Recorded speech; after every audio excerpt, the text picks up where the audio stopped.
Hey, somebody's finally here. Can y'all hear me okay?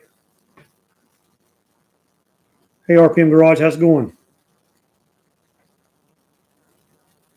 Figured I'd do a quick live video. I was bored.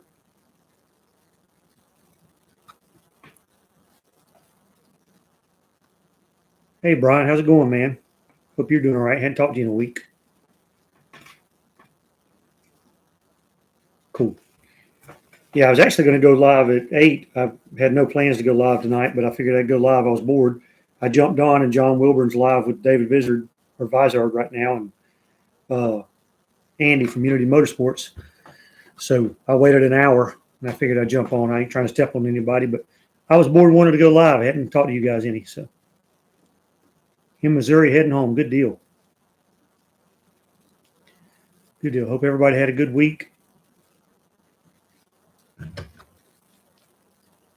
I just got a notification that I'm live. Oh.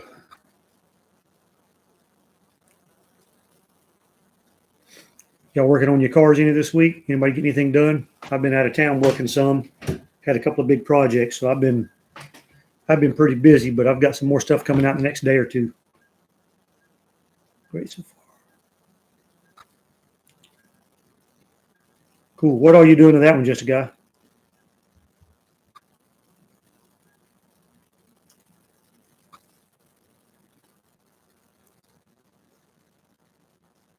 Yeah, the Brian, that 50, that thing is bad. I can't wait till you I can't wait to get that thing running and driving. That's a sick little street rod. Hey, 2Hacks, what's up, man? I didn't want to step on John Wilbur and them, but I was planning on going live tonight. I planned on it like an hour ago. So I'll have that subframe video out in the next couple of days, I hope. So working out of town a little bit, got me all behind. Can't do anything when I'm out of town.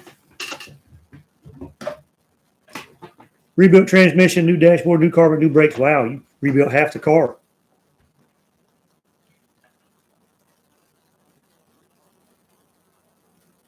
So yeah, I'm hoping I'll have that budget Nova buttoned up real soon. It keeps getting pushed back because of work. Work keeps getting in my way. It stinks. I got to go make money to build Novas, but you got to do what you got to do. Cool. Hey, Steven, how's it going?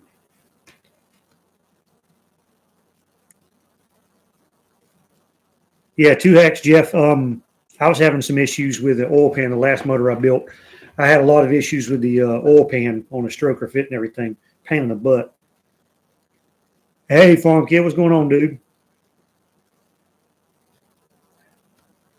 I know this is unplanned, everybody. I was bored, figured I'd jump online and see what was going on.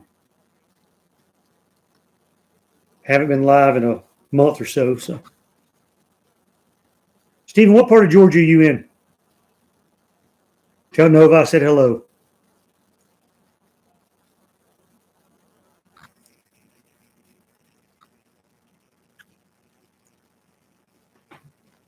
Buford. Okay, yeah, you're pretty good ways from me. A couple hours.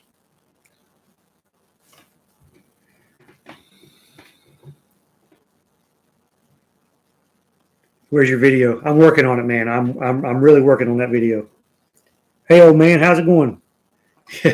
Yeah, I've been me and Farm Kid message back and forth on Facebook a little bit. He's been pushing me to get my videos out. He's a good motivator. So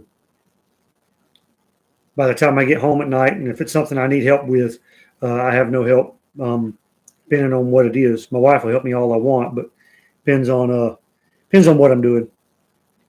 When I have to push cars in and out of the shop, it gets a little difficult, even if it's just me and her. So, and if I'm not in town, it's way worse.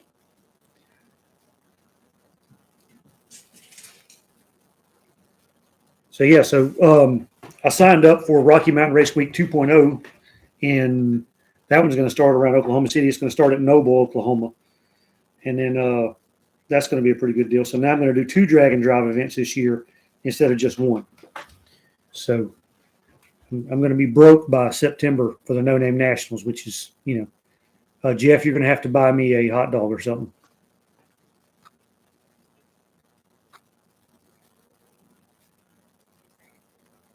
Yeah, I'm going to do some other videos. I'm going to do some videos on the Henry J.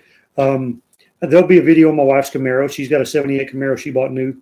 So it's not a super nice car, but it's a super original car, which is really, really cool. We're going to have we're going to play with it. I've got a 52 Ford truck I'm going to start working on again soon.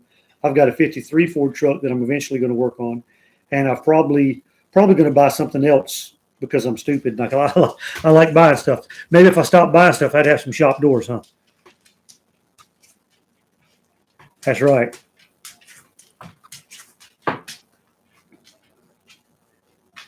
Yeah, the Sykeston's going to be a blast, man. The No Name Nationals, I'm looking forward to that. I can't wait. That's going to be a lot of fun. Yeah, it is. It is an addiction. Yeah, I've only known Brian about a year, and I think he's bought 4 cars in that year. Sold 2, bought 2, sold 2, bought 2 more. I don't know. You live in 209, but I'm not in California. I'm in Georgia. If 209 is your area code. I've had a lot of people ask me what part of California I'm in, and I'm not. 209 was my address growing up.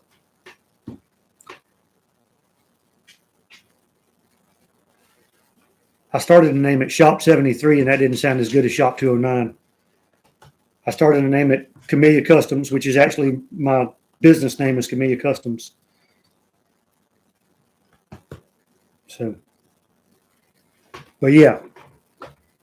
And I actually went and looked at a Nova the other day. I don't need another Nova, but I went and looked at one, and it was a pretty good deal. I probably should have bought it.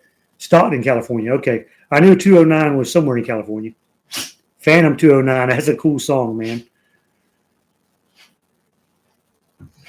Hey, Mitch, how's it going, dude? Nice black eye you had.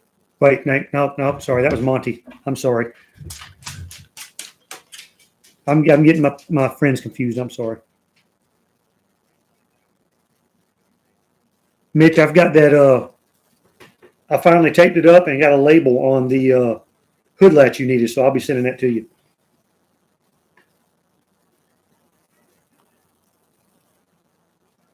Yeah, so I've been working on the Budget Nova a bunch this week when I've been home, so got a bunch done. I thought I was going to have the subframe video out last week, but I was missing a couple of things I needed and didn't realize it. So I had to order a couple of things, and I went out of town and did some work, came back, and now working on that video again. So that'll be out in a day or so. Modesto, California. I got you. That's right. Yeah, you messaged me on that, I think. Hey, John Rowe, how's it going? Yeah, I live in the 478. It's the 209 and the 478. Middle Georgia. One of these days, I'm going to get up to Ohio and see Brian, and I'm going to get up to Canada and see Farm Kid.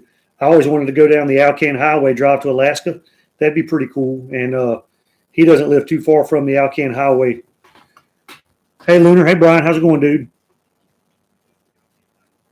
Live in 309. That's pretty cool. Oh, Camaro boy. I completely forgot. I will do that. I'll post it on my feed later.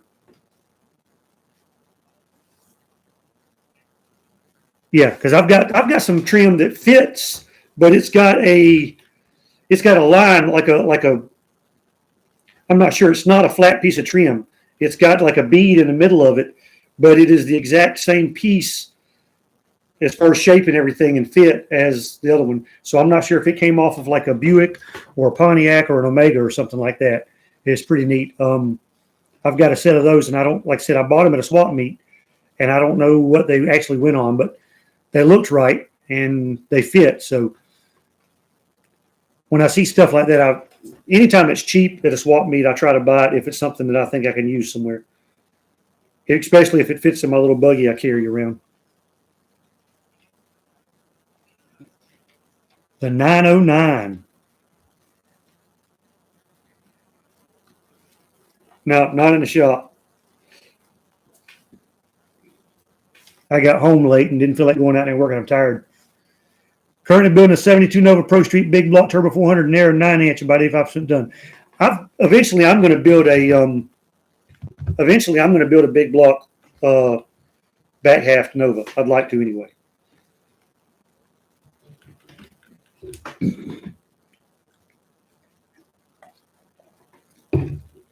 What is my advice on a posi rear end, mini spool, or full blown?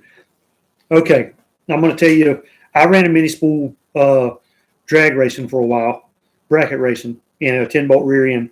They're not bad. They're not great. They're not really friendly on the street at all. I don't like spools on the street. A lot of guys run them.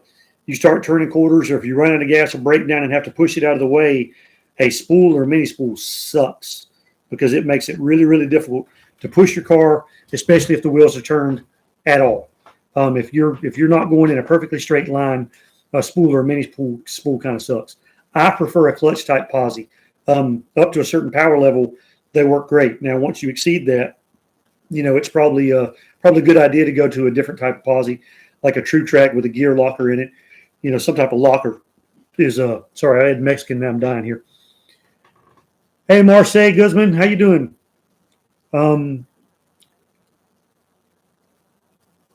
Yeah, man, I signed up for the other race week. I'm pretty excited about it. A good bright red color for a Nova should be 1-stage or 2-stage. 1-stage or 2-stage depends on if you want all of your shine in the base coat, or if you want it all on top of the base coat. Base coat is hard to run or mess up. Clear coat's easy to mess up. The single stage paint, if you mess it up, you just sand everything out because your gloss is in your coat. As long as you put it on thick enough, it's not too big of a problem. Really depends on. I would probably, if it's my first paint job, I'd probably start with the single stage. But you won't learn how to shoot 2-stage until you start shooting 2-stage. So you can just jump on in. But as far as a posi unit, I like a clutch type posi, and I like a factory GM Eaton style posi. Rebuild one of those, and they're really, really strong. Camaro boy. Okay, the rear ends are almost all the Novas I've ever owned, and I've owned like 40 something Novas. All of them have been offset to the passenger side. Every single one. Maybe one or two have been offset to the driver's side. I know some guys have had that issue, but almost all the ones I've owned have always been offset to the passenger side. It's really tolerance stacking.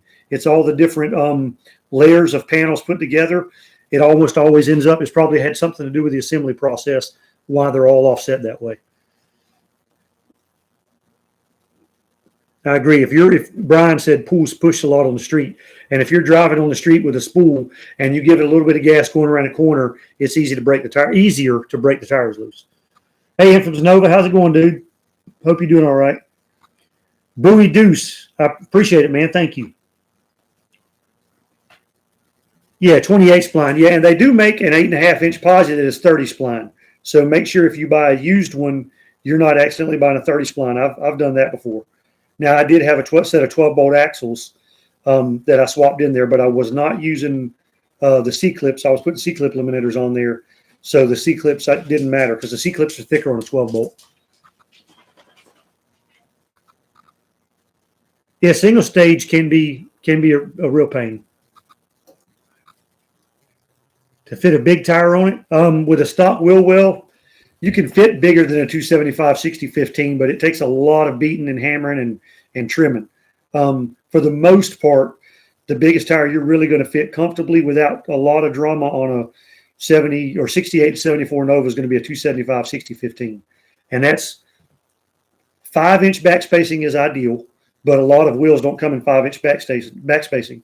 So you end up buying a 5.5-inch back spacing wheel or a 4.5-inch back spacing wheel. The 5.5 back spacing wheel is likely to be too close to the body, so you'll have to put a spacer on it.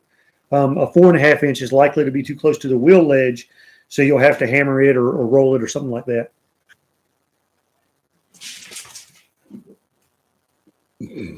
Ugh, I'm dying here.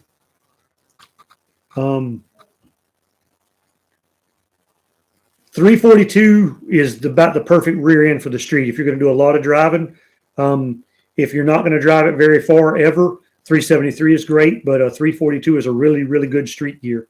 It gets you going really good, and it doesn't keep your RPM up too high if you get on the highway. Mitch pulled his motor apart, then pulled the trigger on good parts. AFR 210s, wow. Yeah, you're gonna make some power with that. Thoughts on lap welding and floor patching? I tried doing a patch side butt welded in. I'm just good. No good. Yeah, if you look at my videos, I've done a couple of videos on floor pans, and I lap weld my floor pans, and they're not real pretty lap welds either. I don't even flange them. They're floor pans, and if anybody's going to gripe about my lap welds and my floor pans, I'll just tell them to get out from under my car. Stop being nosy. There's nothing wrong with doing it a really good job and butt welding it and grinding both sides and making it look like it was never done, but they're floor pans, and most of the time, I don't even weld them all the way around. I mean, I'd probably say I weld them 80%, but I weld them really good in 1-inch beads or something like that, 1-inch runs, and then I seam seal the rest of it. 70 Nova with a stock 8.2 rear, is it worth building or just replacing? Yeah, you're going to be fine, unless you're driving it on the street with a stick shift or you're putting slicks on it, and you're doing like a real high stall converter where you're really punishing it, and 8.2 will last. Now, I will tell you this. On an 8.2, if you don't have traction bars, if you just have leaf springs on your car, even on the street, if you get into wheel hop spinning the tires, you're gonna break the rear end. Probably pretty good chance of it. 8.2s are fairly strong, but if you get a lot of traction with a good bit of power or torque, especially in a heavy vehicle, you'll break them, and if you go into wheel hop, you'll break it. Clutch 10 bolt, pretty much any 10 bolt from 72 to 81 on a Camaro or something like that. There's a 2 Series carrier and there's a 4 Series carrier. I can't remember the number. I think one is like a 409 carrier and one is a 408 or something like that. And the 308 posi unit was a 3 Series carrier. You really want to get that one if you can.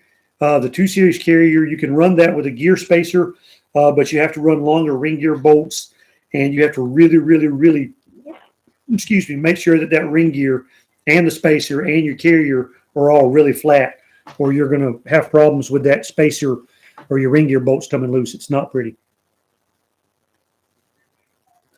350 SS should have a corporate 10 bolt from factory, correct? Yeah, your any 73 Nova should have an 8.5-inch 10 bolt from the factory, regardless of the engine.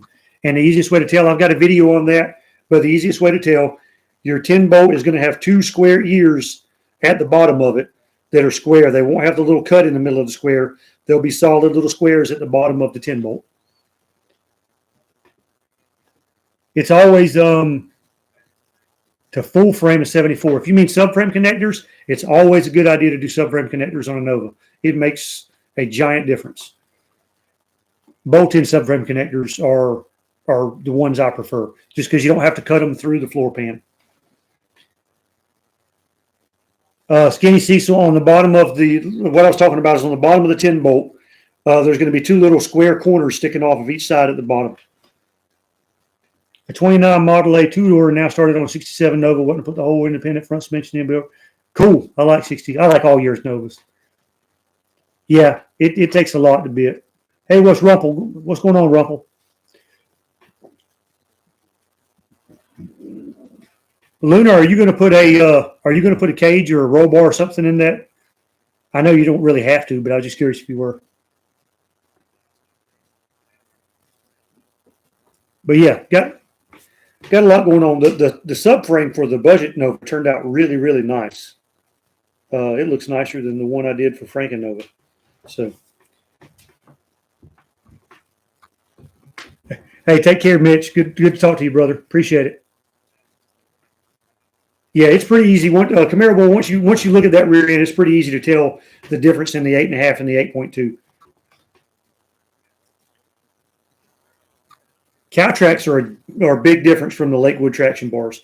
The biggest thing about the old Lakewood traction bars is you've got to make sure that the traction bar actually comes out enough to where the snubber is under the spring eye, not just touching the spring. I had a set one time. I just welded some extra onto it and touched it.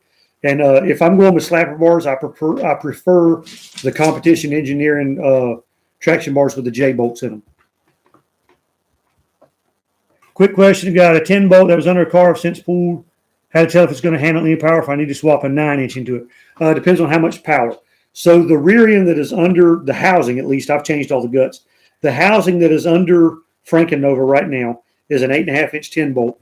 When I was a mechanic at a shop 20 years ago, that rear end with a 373 gear and a factory clutch style posi was under my boss's Nova.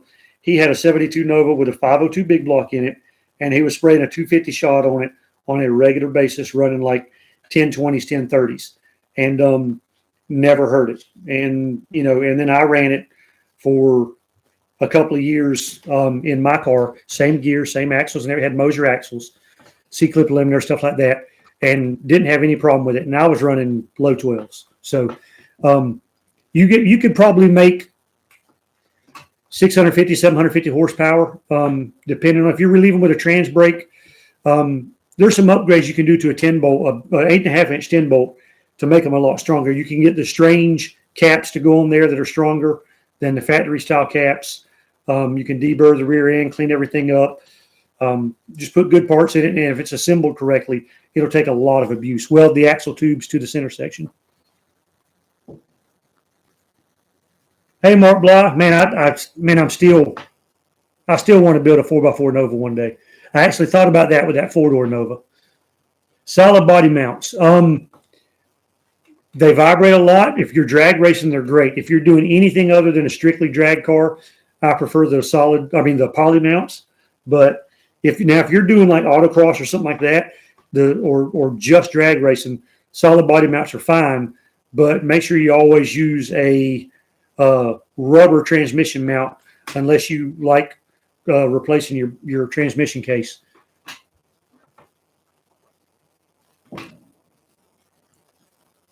So no cage, power tour flat, yeah, and no name. I don't think you have to worry about it too much anyway. Now the rumor is that Memphis International Raceway sold, and that Power Tour and Drag Week are going to have to find another facility to start both events.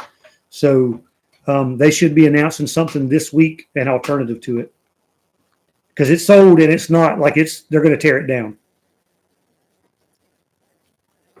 Yeah, I can't wait on the budget Nova either. I need to get it finished and sold.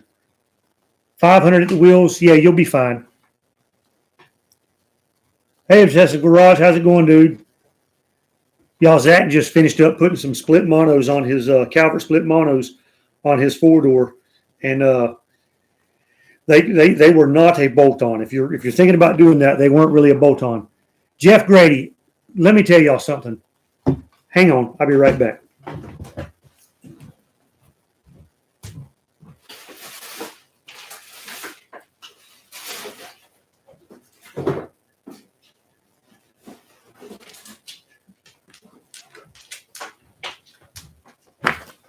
Okay, sorry about that. Jeff, I've been out of town. I've been busy. I'm going to tell you something. Jeff Grady sent me some flyers for the Heartland Nova reunion. It's the 15th annual. It's going to be in Rock Island, Illinois. It's the weekend of June 16th, 17th, and 18th. Now, I would be there, but I've already signed up for Rocky Mountain Race Week, and it's the same week, and I can't go. But Jeff sent me a hoodie. He sent me a couple of shirts. And I am just so much grateful, because this is a pretty cool hoodie. And yes, it does get cold enough here, Jeff, to need hoodies all the time. It's kind of chilly tonight. Not bad. But if you guys are anywhere near close enough to go to this, it is all Novas, and it is so cool. And one day I'm going to make it there. If I hit the lottery between now and then, I'll go there first and then go to Rocky Mountain Race Week. But he sent me a koozie. He sent me several things. And, Jeff, thank you so, so much. I really appreciate it. You do have the ears on the rear. Okay, Camaro Boy, if the ears are square and solid. Now, if the ears are notched, it's an 8.2. If they're square, it's a 8.5.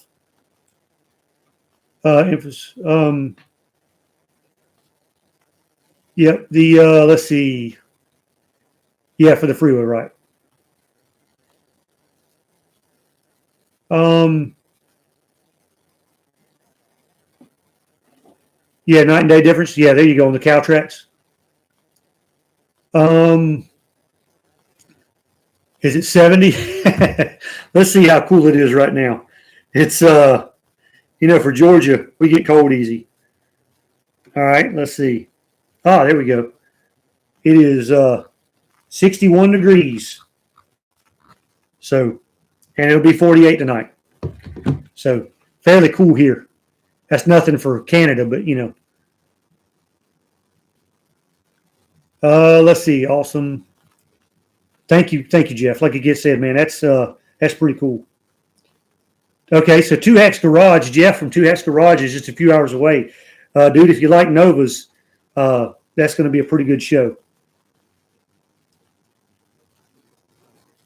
So, okay, Zach. So, Obsessive Garage, Zach said the ride quality is a huge improvement over his old factory monoleafs. So, that's good. 37 in Canada right now. That's right, Stephen. It's going to be 100. Oh, Jeff hit 33 today. Yeah, it's going to be 100 in Georgia probably in 10, 15 minutes. Winter doesn't last long here. We get about a month of winter, and then it's immediately summer, and we get 11 months of summer pretty much. 49 in Missouri. Running a multi-leaf over a single leaf. An advantage. It depends on what you're doing with the car. I've always preferred a multi-leaf over a monoleaf. Now, it is a stiffer ride, so you can get a little bit better ride depending on the monoleaf. But the problem is I've never ran a brand new set of monoleafs. Now, the factory monoleafs, if they're sagging and all that, and you go to a multi-leaf, which I've done several times, it's always going to be an improvement. But with some new monoleafs, it would probably be a pretty good ride. But for whatever reason, wow, Lunar. I don't know if you know this, dude, but that is my first super chat ever. So thank you so much, dude. I'm stoked about it. That's pretty cool. Thank you. I appreciate it. Not necessary, but man, what a gesture. Thank you. Yeah, that's right, Stephen. The weather here is crazy. Completely crazy. Mid-90s outside. There you go. Yeah. I mean, it'll be hot here soon. We get some crazy weather here. Literally, I'll work on heat in the morning for customers, and then by 2 or 3 o'clock, I'm working on air conditioners, sometimes for the same customer. A cheap trick is to install a converter from an air-cooled Vega. That's right, the Vega converters. That's right. Yeah, it never rains there, does it, Camaro? Boy. Cool, man. Yeah, I definitely want to hang out. And I'm waiting for it. Infamous Novas in SoCal as well. I've never been to California. I got pretty close a few years ago, but they were having mudslides and stuff like that, so we turned around and didn't drive all the way in. Mudslides and fires happen pretty often, I think. Yeah, Skinny C, pretty good deal on a Nova. So, but yeah, it's let's see. Yeah, I've never flown in. I've flown into. I've been to Denver. I've flown into Denver International Airport, and then Las Vegas Terminal. But Atlanta is just nuts. If you've never flown through Atlanta, I mean, it's the busiest airport in the world. It's crazy. But yeah, it's sorry, trying to make sure I didn't miss anybody. Atlanta sucks. When we drive through Atlanta, my wife just about gets in the back seat.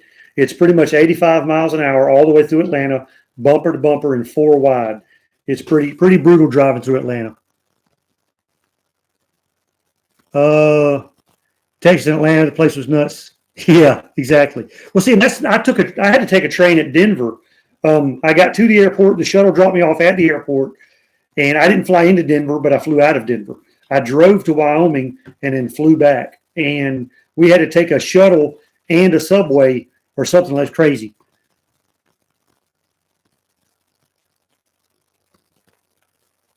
All right, you have to fly there a bunch. Rained twice that week. This is called winter.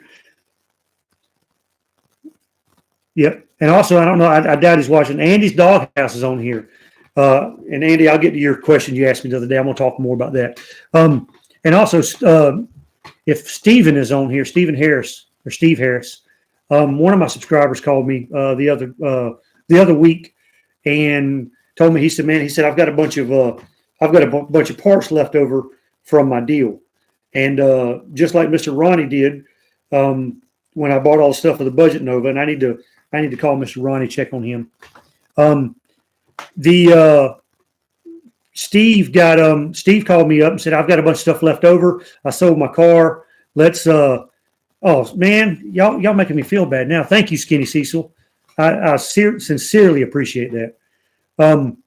But Mr. Steve called me up and he said, man, I got a bunch of parts left over.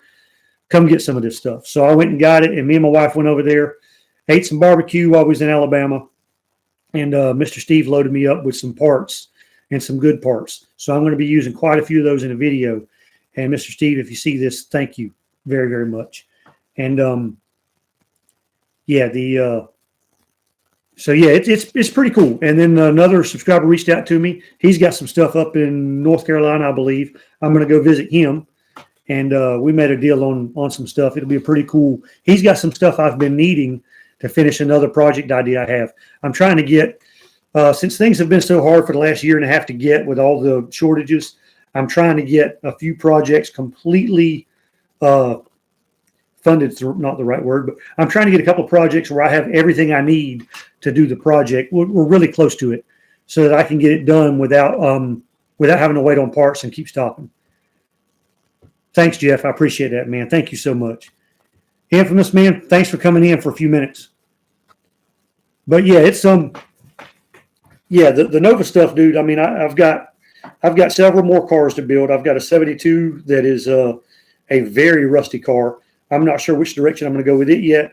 I've got the 71 Nova that's still in storage. I don't think you guys have seen that. When I bought the 5 cars, it was in that group, so you've seen it, but I haven't done anything with it on the channel.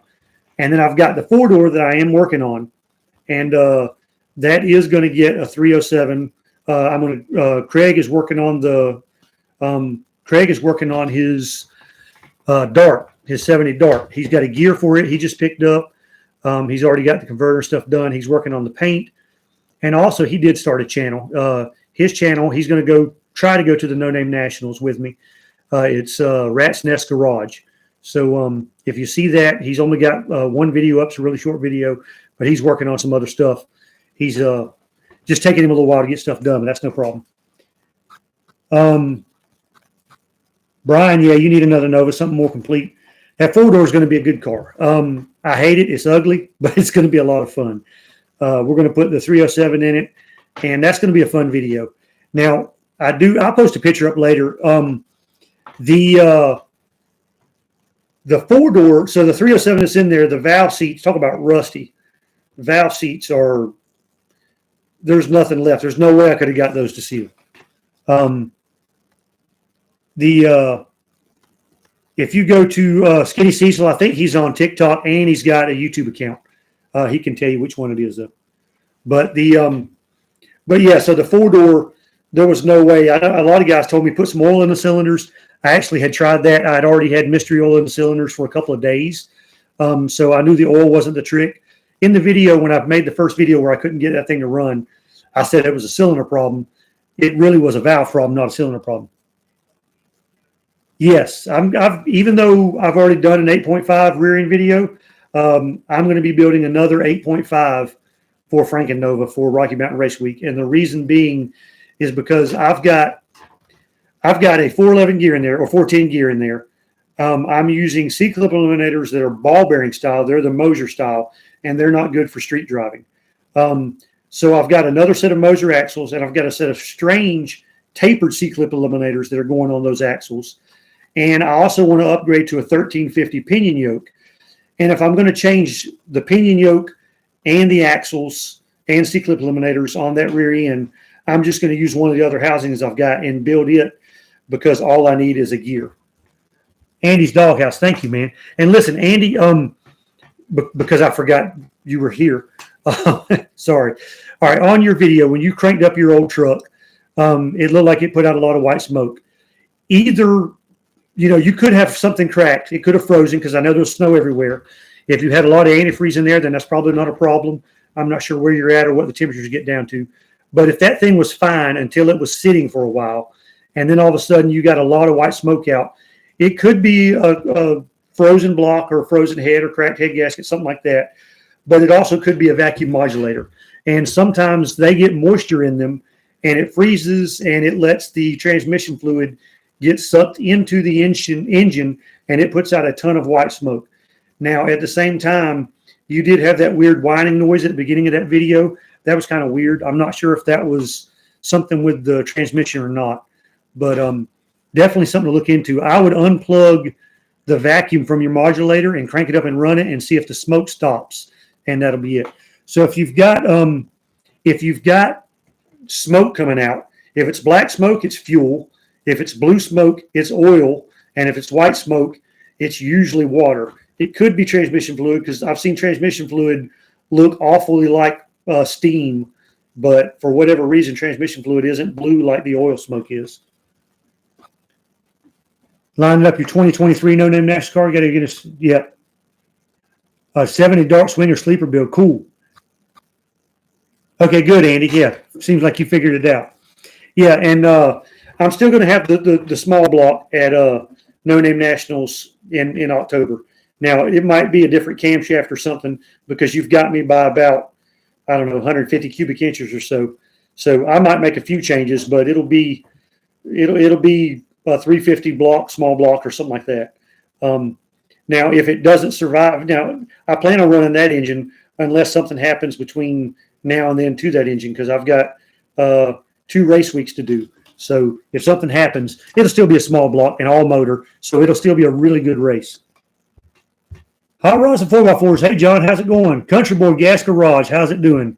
Number 1. I haven't seen you in a while, dude. I appreciate you stepping in. And I'm drinking water, just so you know. It's good stuff for me. No more Mountain Dew.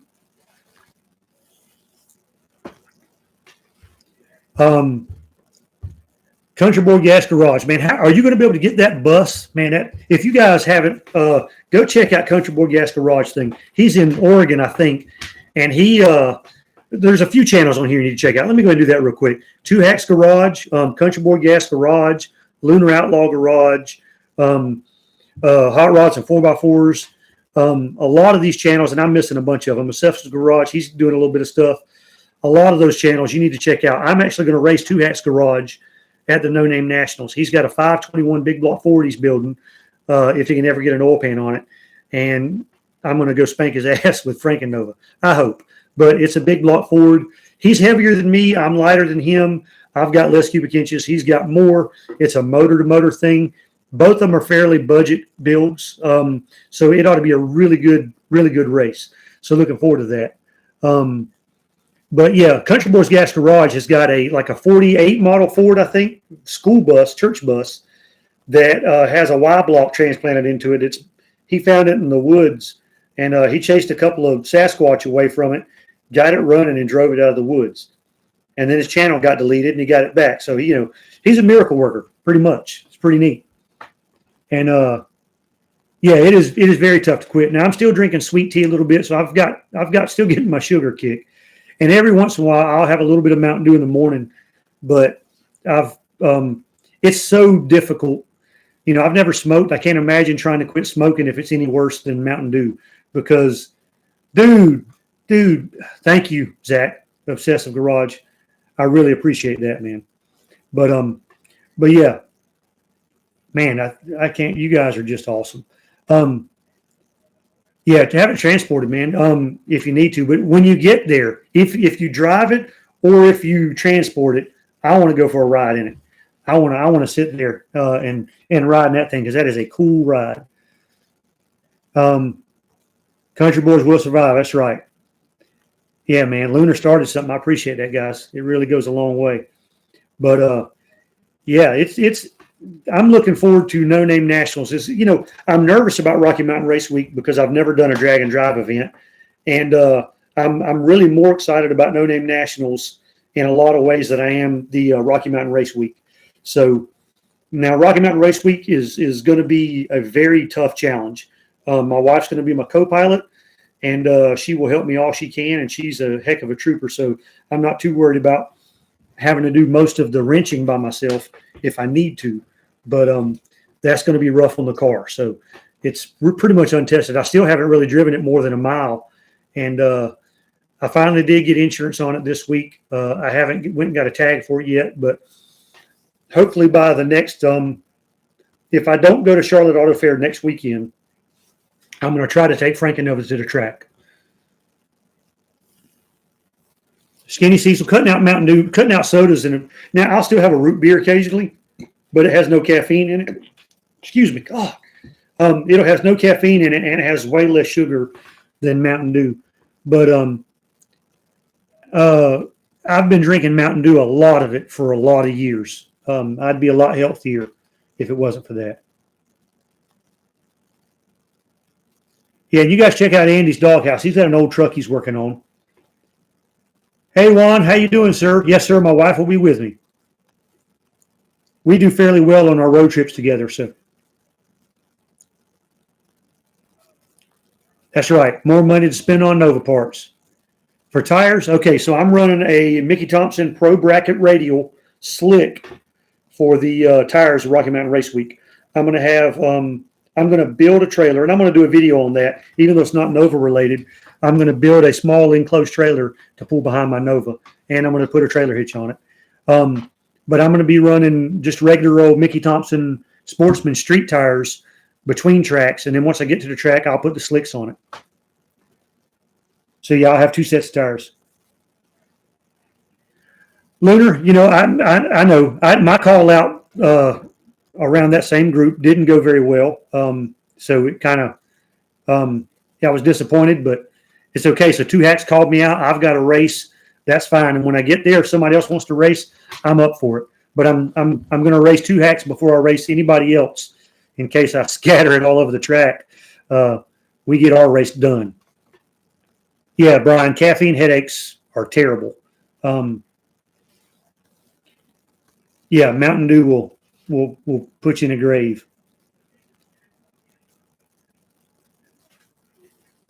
Bubbly. Yeah, we have bubbly. I don't drink it.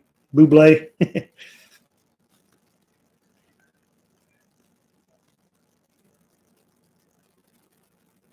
That's right. A 4,000 pound 521 big block. You could race that. He's going to have that thing. He's going to have that thing screaming. Yeah, I've never been a coffee drinker. I don't like coffee. I don't like the smell of coffee. Both my parents drank it growing up. Both my parents smoked, so I try to stay away from cigarette smoke and coffee. And I mean, I played in bands for a long time and playing in bars. I deal with it. I'm not a snob about it, but I like cities like Charlotte or somewhere where all the bars are non-smoking. Yes, Brian, you need to start a channel. Farm Kids telling me I need to give coffee a try. I've tried coffee. I don't like it. Too bitter. I don't like it at all. I like sweet drinks. Yeah. A tea sipper. Yeah, I mean, I've drank sweet tea my whole life. Skinny Cecil, thank you so much, man. I appreciate that. Miles of Mayhem. Dude, if you ever do Miles of Mayhem, if I'm not really busy doing something else, I'll do it with you. You do that, and I'll go with you. If you want to start a channel, start a channel. Yeah, I want to see Pole Barn Garage. I want to see Holy Goat. And I think is he planning on driving that there? I'm not sure how far away it is. I think he's in Kansas. I think. Different fuels for highway and track. So my plan is to run. I'm going to have. All right. So Frankenova. I'm not trying to give away too much on my channel. Frankenova is getting Terminator fuel injection. I've got a Terminator Stealth fuel injection kit that's going on it, and I'm going to run 87 octane with a little bit of timing pulled out of it, running down the highway, and then I'll be switching to either race gas if they have it at the track, or 93 octane with octane booster. And I'll probably have octane booster in every tank of gas, even if I'm running 87 octane. I just don't want to detonate it to death driving down the highway. Because it's going to have, Steven, you going, buddy? Thank you so much for checking in. There's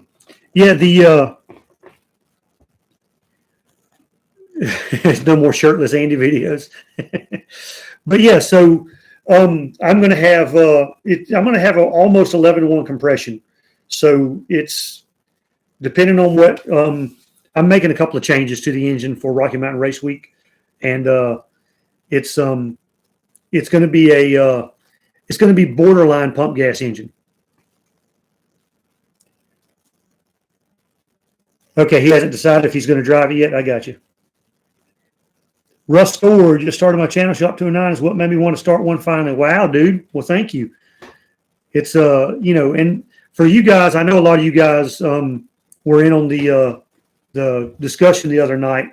If you have a channel now, I don't have, in my opinion, I don't have enough subscribers or success on YouTube to be giving anyone advice about building a YouTube channel. But I'm going to give you some advice anyway, and hopefully it'll help anybody. If it helps one person, it's fine. If you're doing a YouTube channel, first off, the more you record and edit, the better you're going to get at it. Your first video is probably going to be your worst video, hopefully, and you're going to get better at it constantly. The more you do it, the more you do anything, the better you're going to be at it. So start filming videos, start editing videos. I've actually got about 4 or 5 videos that I've never posted that happened before. I've got another Nova that I started on a couple of years ago, about 4 months before I started my channel, and I never posted a video. I might post that real soon. But anyway, doing a YouTube channel, get a good name for your channel, something that now there's plenty of names out there that you wouldn't think would be good names, and they have tons of subscribers. So the name probably isn't that important, but pick something that you like for the name. That's all that matters. And then when you get your videos up, the title and the thumbnail are everything to your video. It could be the most amazing video in the world, and if no one watches it because the title and the thumbnail sucks, or it's confusing, or it's a blurry video or whatever, like some of mine, some of my live videos is me sitting here kind of half blurry and frozen. If it's that kind of thumbnail and the title is too long, or the title is not search engine optimized, you're going to restrict your audience. So a lot of people aren't going to find it, or they're not going to click on it if they do see it. And, so your title and your thumbnail are everything. And then you have to follow it up with a good video. And once you just be yourself. And now one thing I will say is, don't work on a lawnmower one video and then work on a barbecue grill the next video and work on a Chevy Nova the next video. Your channel needs to be about something. Now, if your channel is constantly changing, I guess that's okay. But, I'm doing mostly car stuff. I don't need to build a grill for a video. So that's the kind of stuff where if I'm subscribing to a channel, the kind of stuff I like, and I subscribe to, and I want to keep watching more of the channel. The channel is usually a one-trick pony most of the time. It's the channel is about cars, or the channel is about things that go bang, or the channel is about electronics, or different. I'm into all kinds of stuff: camping, survival, stuff like that. Let's read catch up on some of these. I've been running my mouth. Yeah, I do have 6,300 subs, and I am super, super happy with all my subs, man. I'm ecstatic. But I just, Marseille Guzman, thank you so much, man. Thank you for coming in. Thanks, Jeff. Appreciate it, man. I'll send you a message later.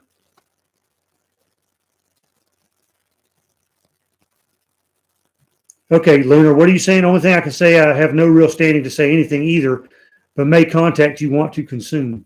Oh, make content that you want. Right. Make the kind of content you would watch. You're absolutely right there. Well, Uncle Tony's got a few 100,000 subscribers, so You know, I appreciate that, number one. So, like I said, I don't consider myself in that league, but you know, I know what I like to see, so I can give my opinion. The Henry J. You know what? I would love to take the Henry J to the No Name Nationals, but I can't get but one car there unless somebody. If Craig was going with me and not taking his dart, he could haul one of my cars up there with me, and I could take either the 4-door Nova or the Anne Franken Nova, or I could take the Henry J and Franken Nova. But I'm probably just going to take one car to the No Name Nationals. Yeah, I like Andy. Yeah, Andy's Doghouse is a great name. There's a lot of good names on here, but the yeah, the Henry J. Just I've got too many irons in the fire.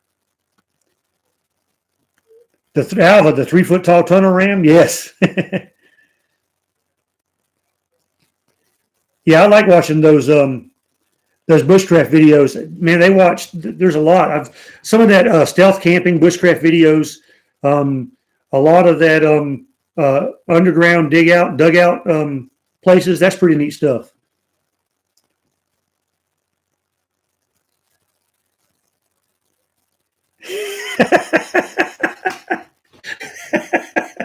Okay, you got me. That's funny. I'm not trying to say I want to be in this league. I just want to be me. I'm just going to do me. Um, I'm just saying I don't have the subscribers he has. Yes, I think he's talking about the indie ones. Those guys are crazy. April Fool's joke. Yeah, I saw that. They actually did that last year. Brodix came out with a wooden cylinder head, the new W series. I saw that earlier. Pretty neat.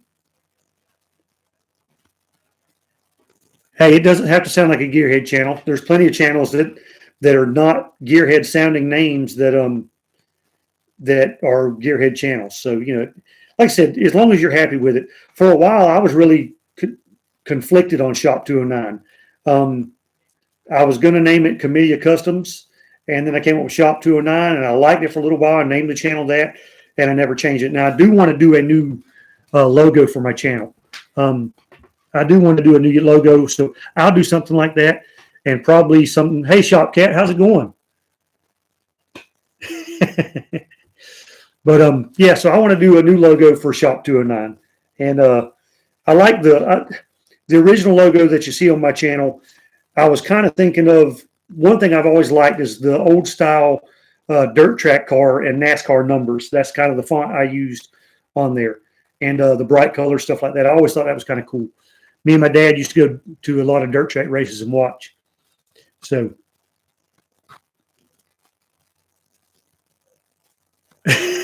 Country Boy Gas Garage still hasn't Country Boy Gas Garage. There you go. Ain't nothing wrong with that, Andy. Nothing wrong with that at all. Yeah, let's see, what did I miss? Yeah, he started his channel so he didn't have to, so he could get help on his vehicles. Nothing wrong with that. Plenty of people do that. A lot of people, you need a YouTube name or need a Google name or a Google account to ask questions and comment. So a lot of people started it that way. But it's I shoot all my stuff with a GoPro, and I edit it using OpenShot Video Editor. It's a free editor, and I paid for Adobe, and I need to use it some to justify paying for that in Photoshop.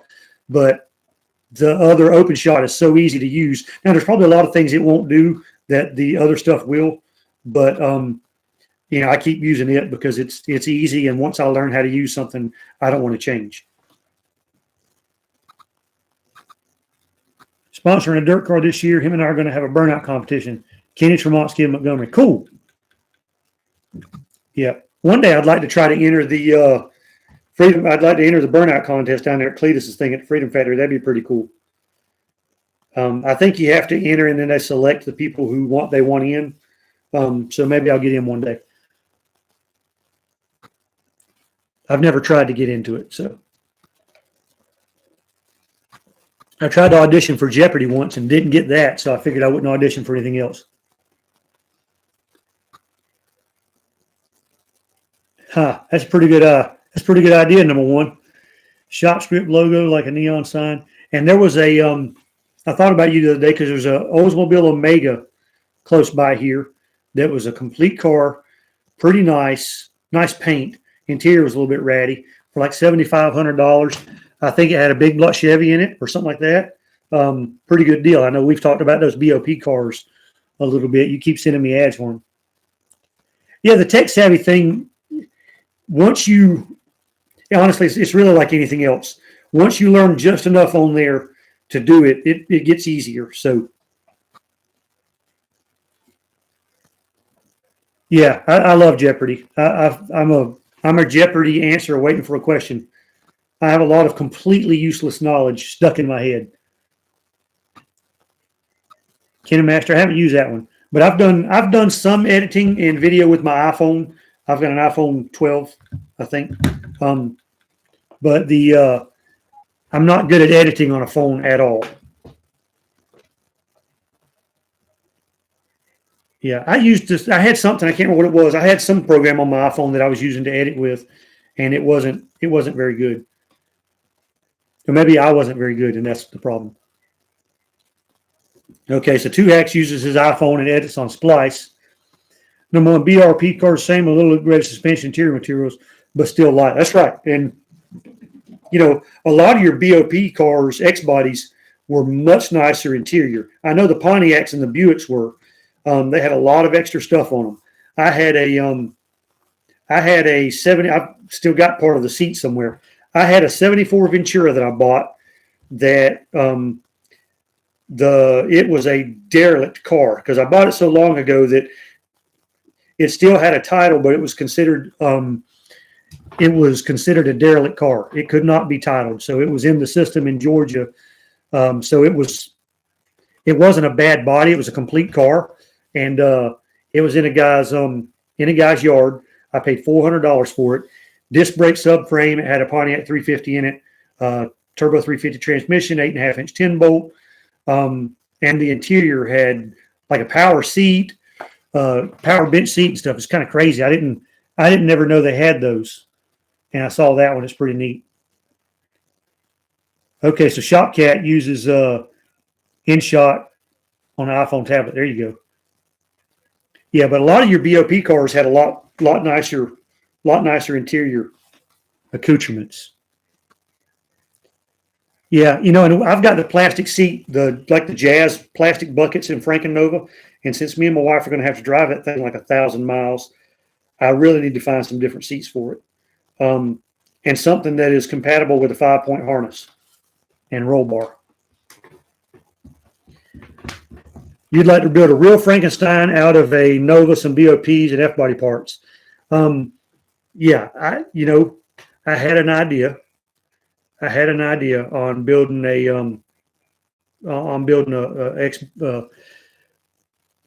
was going to take a Nova or take a Buick, an Oldsmobile, and a Pontiac X body and build it using all three parts. And then I was going to call it the Triple X. I know it's done. Don't stop. Don't delete me. It's okay. Movavi. I'm not sure how to pronounce that, but yeah, it's pretty cool. The OpenShot video editor I use, like I said, it's free. They do a lot of updates, and other than my lack of talent of editing, it works really well. Let's see, did I miss somebody here? Yep.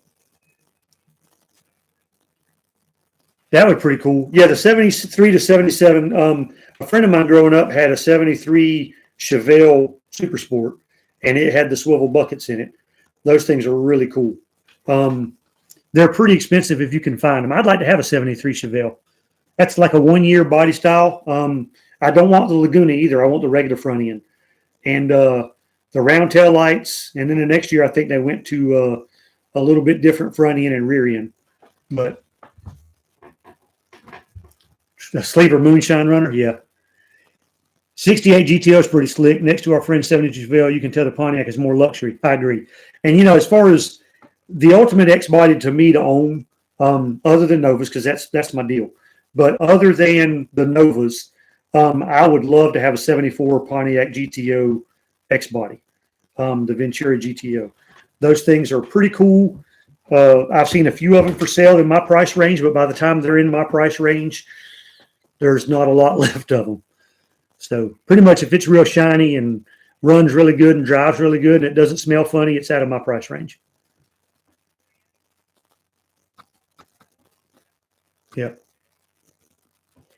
Yeah, I mean, here I haven't seen any of them for $500 or $600. I haven't seen a set of the swivel seats at a swap meet in a while. I've seen them online advertised, but Facebook Marketplace and Craigslist prices are totally different than swap meet prices. Everybody, you know that. Yeah, they came in the Monte Carlos. All the full-size Chevrolets, I think, had them. Da Vinci. Okay, there you go.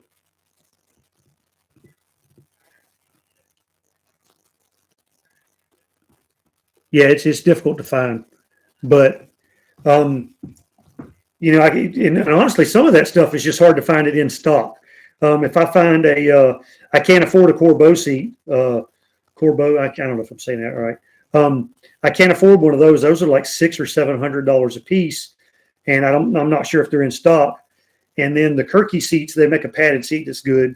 But since my wife will be driving the car on the trip some, the problem is I really need her to be able to adjust the seat forward.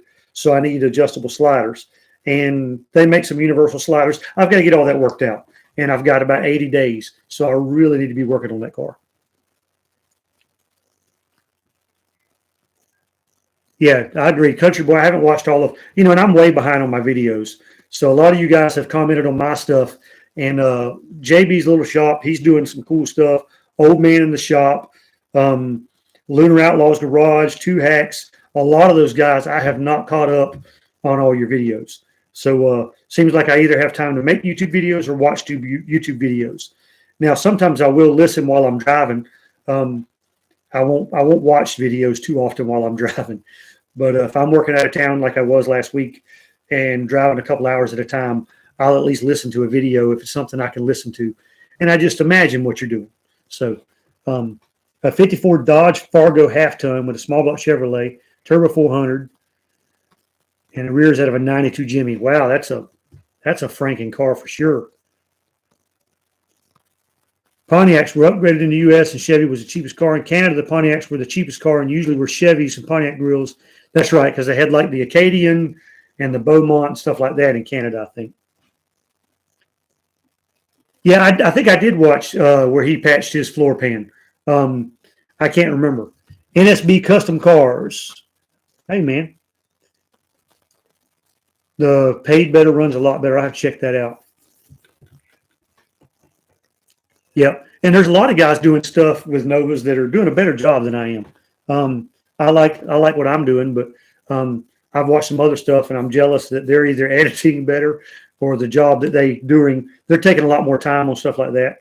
And I like to tell people I don't build show cars, I build go cars, and I want to put that on a shirt and sell the shirt. But yeah, it's one of those things where I'll watch a lot of videos and watch a lot of car videos, and when someone does something that I've already done and they do it better, I'm like, oh, I should have done it like this or whatever. But I'm trying to get better at my videos. The more I do, I still haven't done 100 videos yet. I'll probably hit 100 videos this month, I think. But oh, I got you. I see what you're saying. So the paid version. Okay, that makes sense. 77 Buick 231 V6. Any options on this motor? There's a lot of options on a Buick 231 V6. A lot of guys used to have those in, I'm not sure if they came factory in, I know 2 or 3 guys that put those in Vegas back in the day. And I'm not sure if they came, I'm not sure if they came factory in any of the H bodies or not, but I know a few Jeeps that have had those in there. There's a lot of stuff. At least there used to be a lot of stuff available for 231 V6. It's a pretty good engine. The test drive went well. Yeah, so Farm Kid's got a Nova he's been working on. He just put some quarter patches on it. He did an LS swap in it, and he test drove the thing today. His transmission shifts and the brakes worked. Oh, yeah. Now you can have that thing tuned and turn the torque management off. because I know this on these LS engines, trucks, if you power brake it, it won't let the engine rev at all. It will not try to fight the transmission or stall the converter up. If you have that turned off, it'll do it. So you can have someone tune that. Country Boy Gas Garage, so rusty over the years, need to order some sheet metal panels. Yeah, need to order them now if you want them, because it's going to take a while to get them if it's something that's not in stock.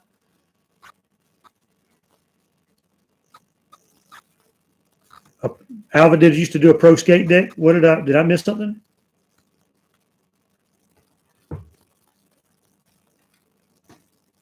Skateboarding hit hard when I was a kid. I don't know how old you guys are, but wrong Alva. There you go. HP tuners just need to sort that out. Okay, so you've got the software to do it yourself. I had mine done to one of my work trucks. The catalytic converter, I hit a bump and the truck died almost immediately. It limped home. I was about 2 miles from the house. I hit a bump and the truck just started running like crap. I got home. The catalytic converter on the driver's side it's a 2015 Silverado. It's got 2 catalytic converters, one on each side in a Y pipe, and it goes into a third converter. The one on the driver's side happened to shatter and it stopped up the third one. So I cleaned all of that out. And when I had my buddy tune it to turn the O2 sensors off, he had to tune out the torque management too. Hey, 2Hex, appreciate you stopping in, man, and thank you so much for the super chat.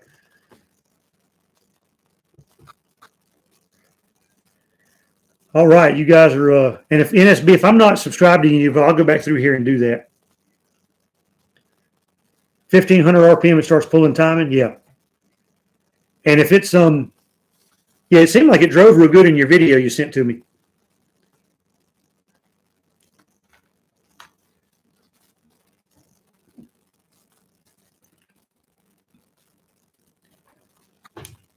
Chad Snyder, welcome to the chat, buddy. 71 Nova, playing a 3-3 build. Any idea what power numbers could be? 2-bolt main. Well,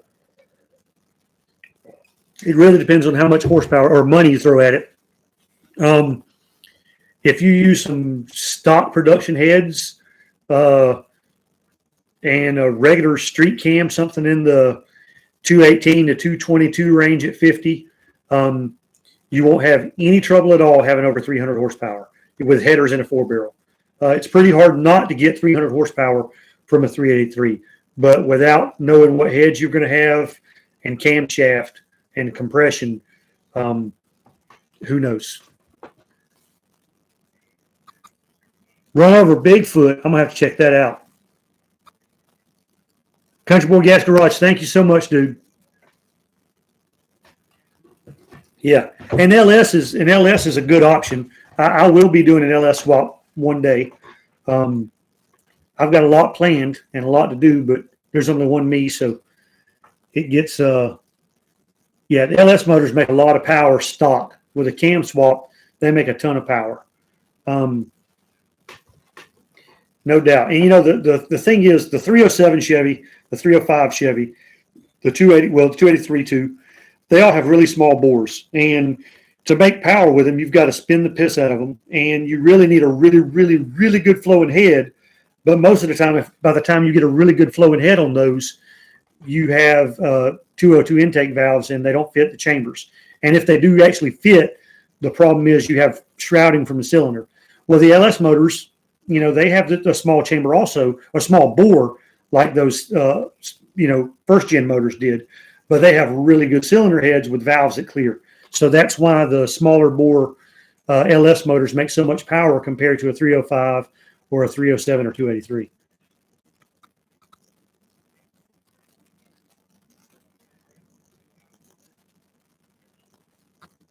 Yeah, I mean, I agree. Number one, you know, it's a small block Chevrolet is the ultimate engine. There's nothing exciting about putting a 350 Chevy in almost anything.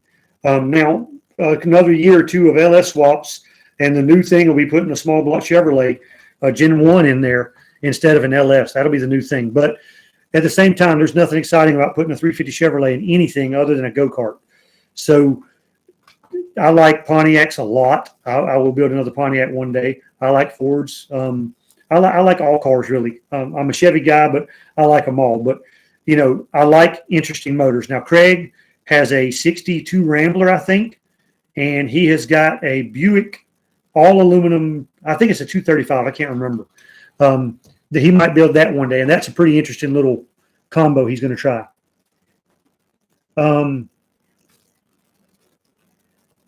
BW's Garage, what's going on, dude? I got to catch up on your videos. I was talking about that a minute ago. The 305 HOs in a lot of Canadian cars. Yeah, the Camaros and the Trans Ams had 305 HOs in them. Actually, the 307 that I'm using, the 307 that I built in my video that's going to go in that four-door now, it's got 305 HO heads on it. So it's got the 416 heads. Those are the 305 HO heads.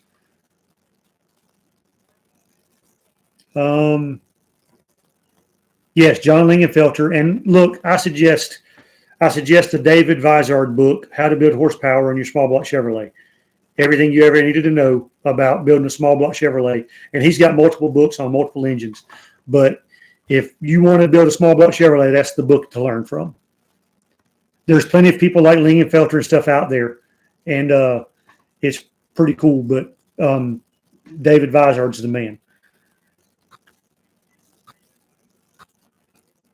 You want to use eSwap the world. That's right. You found this. Yeah. Okay. I got you. You've been sneaking mine at lunch. Yeah. I like all the underdog motors. A straight 8. Man, I've worked on one straight 8. It did not go well. Okay. Chad, the 69 or 70 Charger. I did make the guy an offer. He said no. There was a lot of zeros in the offer. Farm Kid, I told him what I offered. I'm not going to say it on here, but I offered a lot of money for the car because I already had somebody that would buy it from me in case I needed to unload it. Farm Kid was also interested in it. Russ was interested in it. So I pretty much had it sold if he would have accepted my offer. I knew I could sell it and not even to make money on it, but if it was something that I wasn't going to do anything with, my buddy Craig was going to go in half with me if I needed to. That's about the time we started talking about starting his channel, and we did, but we just haven't finished putting any videos up on it yet. But anyway, yeah, so the problem is he's had 2 or 3 people in his family that want to buy it from him, and I think he doesn't want to make any of them mad, but if he sells it to any of those people, the rest of them are going to be mad. I think if he sells it to me, then everybody in his family will be mad anyway, and it's fair. That's what I think. But I'm going to do a video on it. I asked him if I could go over there and film a little bit of it, take some pictures of it, and I won't disclose the location so they don't get bombarded with people trying to look at it. And they said yes, so I need to go over there and do that.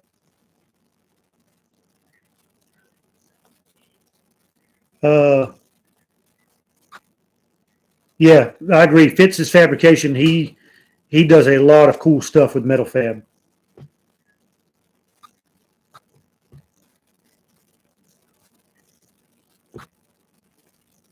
I've never used Cars Inc. I'm not sure what brand they sell. In my experience, most of your quarter panels, all of your aftermarket sheet metal is made just about in Taiwan. Some of it's made in China, but it's either Taiwan or China. And almost all of it, I think, is made in Taiwan or North Korea. No, that's not right. Taiwan or South Korea. But your AMD stuff is made on their tooling. Your Goodmark stuff, some of their stuff is proprietary. And then just about everybody else, I think, is Golden Legion or Golden Lion or something like that. But there's one company that's pretty much making all of this. And my understanding, and I could be completely wrong on this, is that some companies own their own tooling, and the company, the factory, wherever it's at in Asia, makes their stuff for them with their tooling. I know the AMD tooling is different than the Goodmark tooling. But most of it, what you gain in one panel, you lose in another. And then some stuff, if it's all the same brand, it works better. Some stuff, it doesn't matter. I know the 7374 Nova tail panel is junk. I mean, I've bought a couple of them and used them, but on the driver's side tail panel, the right above the tail light, that whole edge right where the trunk meets is rolled in. The passenger side is fine. The driver's side is rolled in. And when I changed to one of my 73, I had to do a lot of work there to get that close, and it still looks bad. But the AMD stuff, as far as all your 68 to 72 stuff, your full quarter panels, your door shells, your fenders, your hoods, trunk lids, all of that stuff fits really, really well. I have used some Goodmark stuff, and there's some of the stuff that the AMD stuff, it's off a tiny bit, but I have had the opportunity to put a couple of OEM pieces, NOS sheet metal on.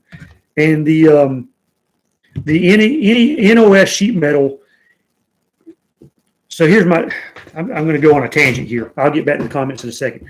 So the NOS sheet metal is fantastic, as long as it was made when the dies were good. I have heard from people that have a lot more experience than I do. I'll take their word for it, but maybe it's not true. I'm not sure.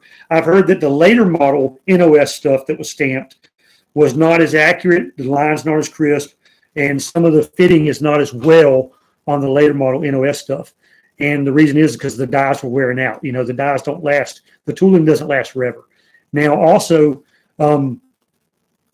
if you've got a 73 Nova, it's 49 years old, okay?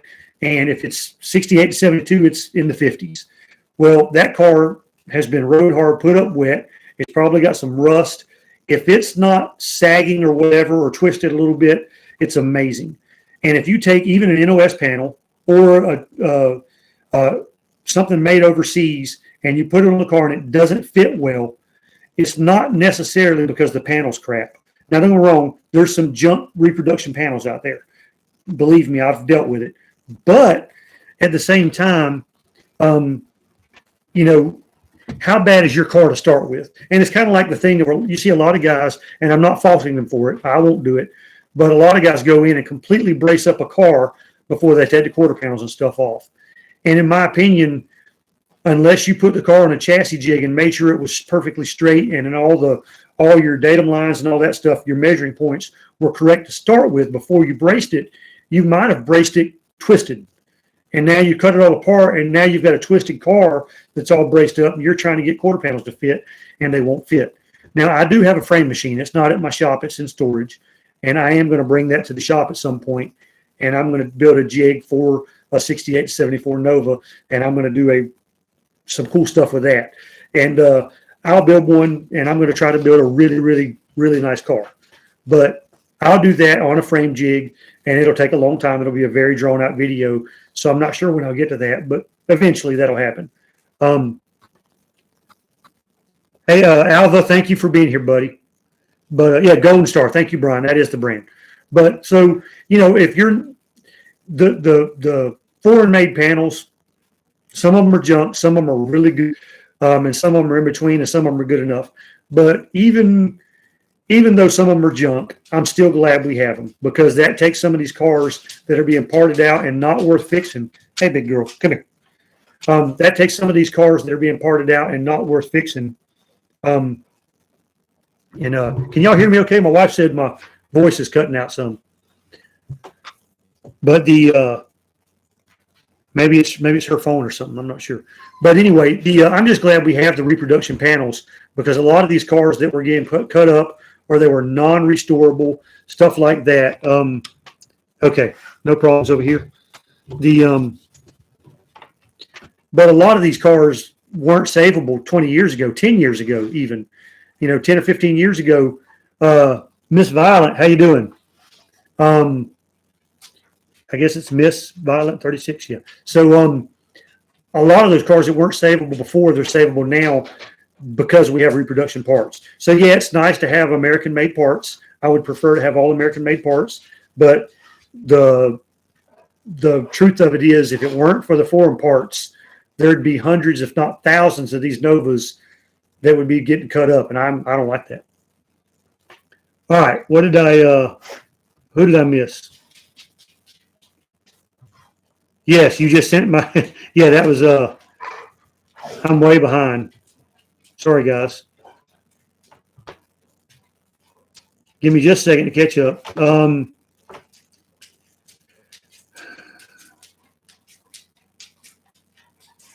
Yeah, Fitz is done a lot of stuff. 33, a 4-door muscle car. Yep. Hey, if it's got muscle and it's 4 doors, it's a muscle car, right? Miss Violence here. Yes, those generation Chargers are spendy, and it was like I said, if I could have got it, I would have never had any problem selling it. And I think he has a pretty good idea what it's worth, so it's not going to he's not going to let it go cheap. And maybe my offer just wasn't high enough. Maybe if I'd have thrown 15,000 at him, maybe he would have taken that. But I think that would have been probably a bit too much money for the car. And there's no interior in it, but I'm not sure if he has interior or not. I didn't ask.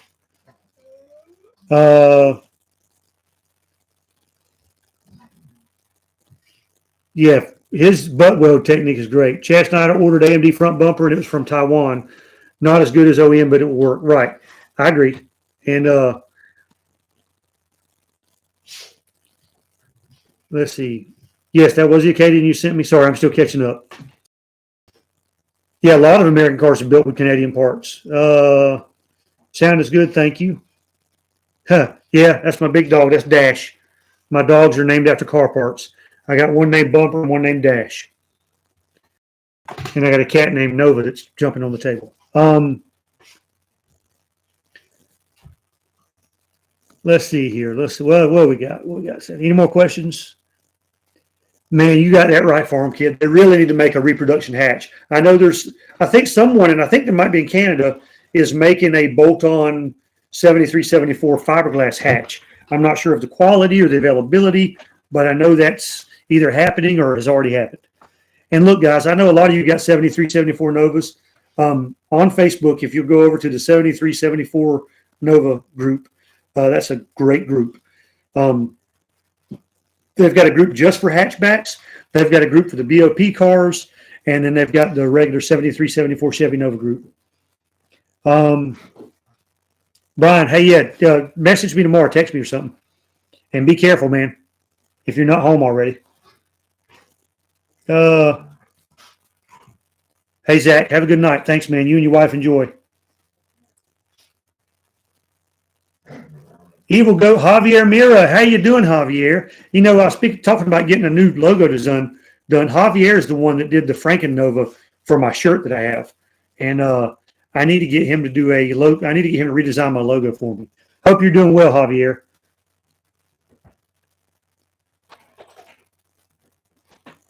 Wow. I wonder how difficult it is to get a automobile shipped from Canada to the U.S. to import one. Andy's Doghouse. Thank you, sir.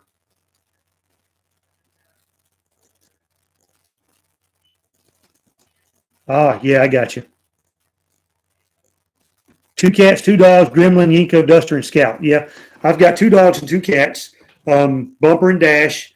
Nova is 1 cat, and Holly is the other cat. Holly Carburetors. So it works out. I'll message you later or tomorrow.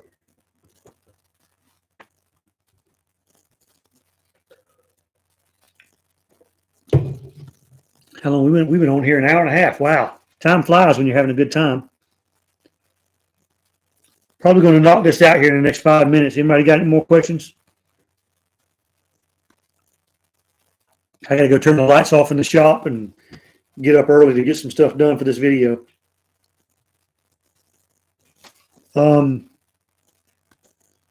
Let's see. Yep, BW.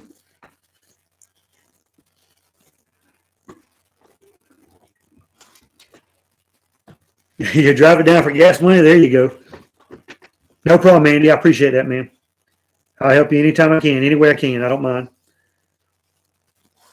You know, that's what I need to do. I've been wanting to do a rescue video where I drive or fly somewhere and drive a car all the way back to home. And Canada would be a good video to do that with.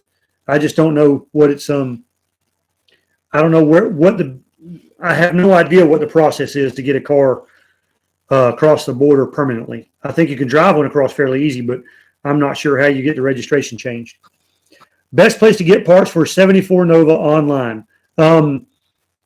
Okay, so depending on what you need, body parts, the fenders are the same. You can get hoods for them, and there's bumpers available now.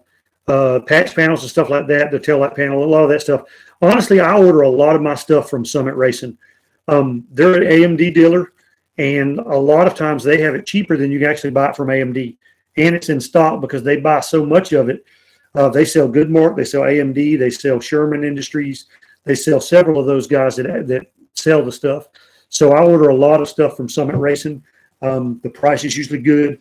And if Summit says they have it in stock, I haven't had an issue yet to where they haven't actually had it in stock. And I live in about an hour and 20 minutes from Summit in McDonough up near Atlanta. And usually if it says it's in stock, that I can pick it up that day, I've never had anything not be there when I got there. So pretty good stuff. That's where I like to order a lot of my stuff. Nova only places, I like J&W Nova parts. They're at all the swap meets. I think they're kind of hard to get on their phone and their website's not good, but it's just a couple of people that do it. Really good guys. I talk to him every time I go to a swap meet. We'll talk for 20 minutes. But and then eBay, of course, but it depends on what you need because a lot of that stuff is very specific and it's not reproduced. Yeah, Luna, you and I have talked about that before. So yeah, it's one of those things. What am I? The furthest you drove for a car, 9 hours to South Dakota for 71. Well, technically, the Henry J. It was in Salt Lake City, and I'm in Georgia. Now my cousin had it. I didn't drive out there for the car. My wife might disagree a little bit, but we went on we like our road trips, and we drove to Mount Rushmore in Yellowstone. And while we were in Jackson, Wyoming, I wanted to stop by Salt Lake City and look at the. I wanted to stop by Salt Lake City and look at the car. I wanted to get it from my cousin, and I'd wanted it for a long time. You guys know the story. If not, watch the Henry J video. And but I had it shipped from Salt Lake City, so I didn't drive it home. But if you look at it, but I've been a few hours away to get cars before. What did I miss? Gas and cheeseburger money. Hey, I'm fine. I'll feed you when you get here. Let's see. Classic Industries is good even in the States. They're a good place to get stuff.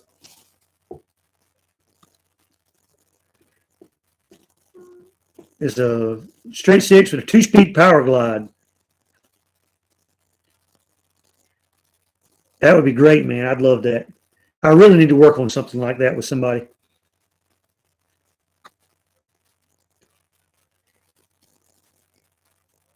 Okay. Inside quarter patch panels? For inside quarter patch panels. What do you mean? I'm confused there. Sold by...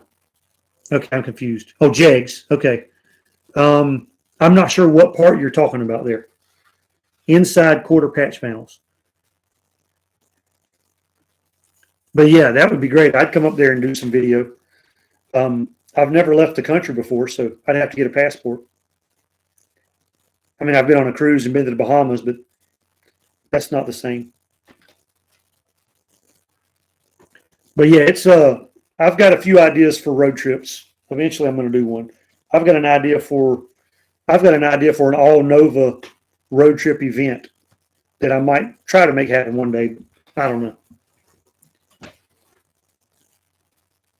I'd have to have a lot of interest in something like that to go through the headache of doing it. Novas across America, do a big road trip all the way across or something like that. Inside quarter patch panel, floor to inside quarter below rear window. Okay, that part is not reproduced. So basically that's below the panel where your crank handle for your rear window is, your quarter window. All that area right there. It's not reproduced. You have to cut those out of another car.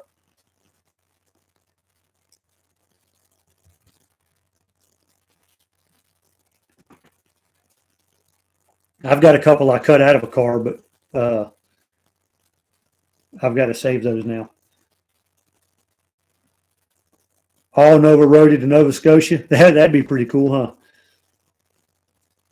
I would love to do a trip. That would be pretty cool if we maybe next year we all get together and drive a bunch of Novas to the Nova reunion. That would be pretty cool. Figure out a good starting point. And they may work fine. I mean, a lot of that stuff is real similar between the Nova and the Camaro. So a lot of it is fine. Is the bottom of it rusty? Is that where the problem is? Or the jam part?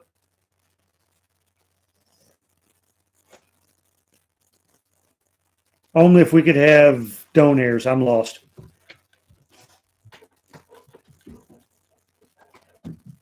Yeah, I mean, a lot of you guys dealing with that salt on the roads. That's another level of rust up there. Everything up here rust on the top. Everything down here rust on the top. Everything up there rust at the bottom. So, Russ, what do you mean by donairs? I'm lost. But yeah, so road trips. Now I did, I'll get called out for being a vice grip garage wannabe again. Some guy on my 4-door trying to start it video called me a vice grip garage wannabe.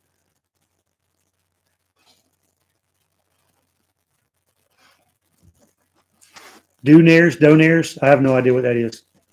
What am I missing? It's a joke. I don't get it. But yeah, so I want to do a several videos of driving. I haven't done hardly any driving videos. I actually did film a driving video and never posted it.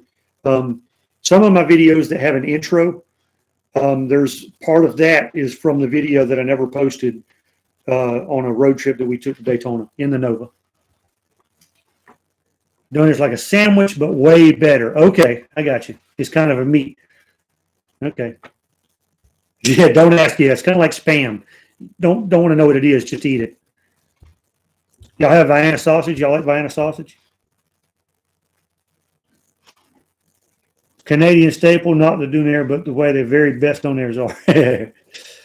So it's like hot dogs here, right? A gyro, and I call it a gyro, not a gyro or a gyro. I'm from Georgia. It's called a gyro. I also call the what's the name of the snowmobiles? Oh, Bombardier. I don't say Bombardier or whatever it is. It looks like Bombardier to me. So,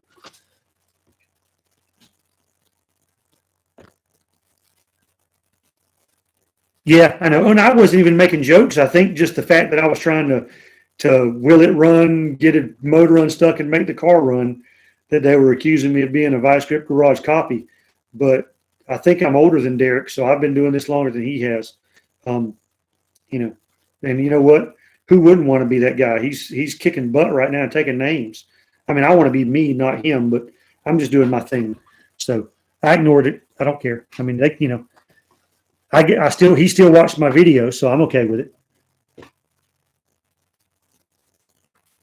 Yeah, Derek seems like a super cool guy. He's on my list of people to meet. Okay, it's the same thing. I got you. Yeah, so I've met a few people. I want to meet Cletus and James Tall. I want to meet David Freiberger. I've met Finnegan a few times. He's super cool. I've met Finnegan a few times. I've met Aaron from Gas Monkey Garage, Aaron Kaufman. I've met him. So I've had actually, let's see. I don't know if you guys can see it. Here's a picture of me and Finnegan. That's at a car show in Jekyll Island. But I've met a few people. I'd like to meet Cletus, Derek, I'd like to meet a bunch of you guys. That'd be pretty cool. Basically, a grilled donair. Oh, donair. Is it donair? Am I saying it right? Donair. I don't know. Welcome to Georgia.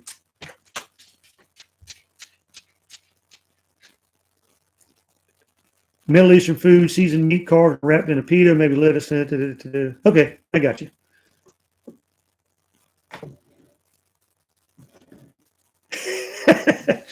I don't believe that, dude. I think Freiberger is. I think Freiberger's pretty cool. Freiberger is one of those people. I think, honestly, I think this is going to sound weird. To a lesser degree, I think Freiberger's a lot like Richard Rawlins. I would like to meet both of them.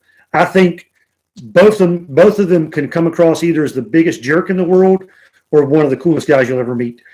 And Richard Rawlins is probably more one or the other. Like, if he's in a good mood and you're cool, he's super cool. If you catch him wrong or do something dumb around him, he's probably a giant jerk. Just the way I read him.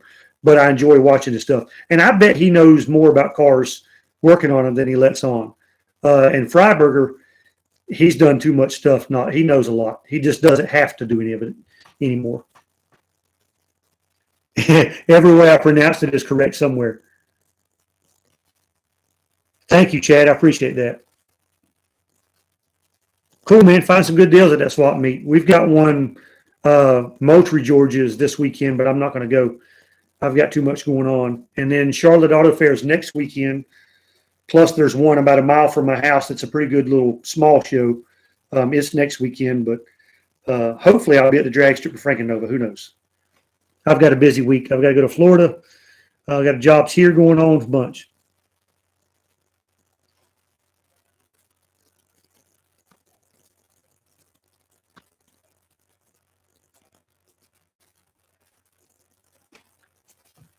Yeah, I agree. He's more of an editor and a photographer. He knows a lot about cars, but but I have a feeling he knows how to work on them. It does seem like Finnegan does a lot of the work, though, right? Seems like every time they got to get under the car, it's Finnegan on his back and Freiberger talking to the camera.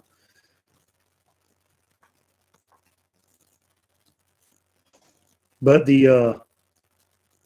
but I grew up reading car magazines, so I like all those guys. I don't have any beef with any of them. I know some guys pick teams, with Uncle Tony's and with Uncle Tony and Dulcich and all them guys. I don't get into all that.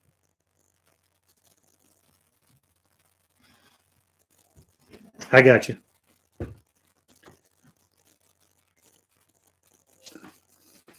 Yeah, I agree. The rich guy stuff, like for example, there's a few YouTube channels that are centered around, hey, look at this $100,000 car I just bought, or this $100,000 truck, and it's just they're not doing anything. They show the car, hey, I just bought this Corvette, and then I sent it to the shop and had it painted or wrapped or twin turbos put on it or whatever. Those are lifestyle channels. They're not really car channels. Maybe it's car lifestyle. I mean, I'm not judging them. I mean, I know what kind of views they're getting. They're making a killing, or they're doing really well. How about that? And it's not my style. I fixed it. The next scene is from a hotel parking lot. Yeah, I agree. I'm not sure what the guy's name is in the Haggerty videos, but he's got a few of them setting up rear ends. A lot of that stuff. They've got some pretty good videos on Haggerty. And, a lot of these videos, a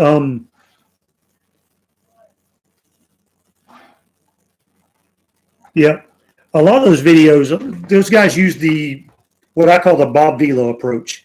So they say, Bob Vila will go in there, and I like Bob Vila, much respect to him. But, when you watch one of his old videos, he says, we're going to show you how to lay down this floor in this cabin.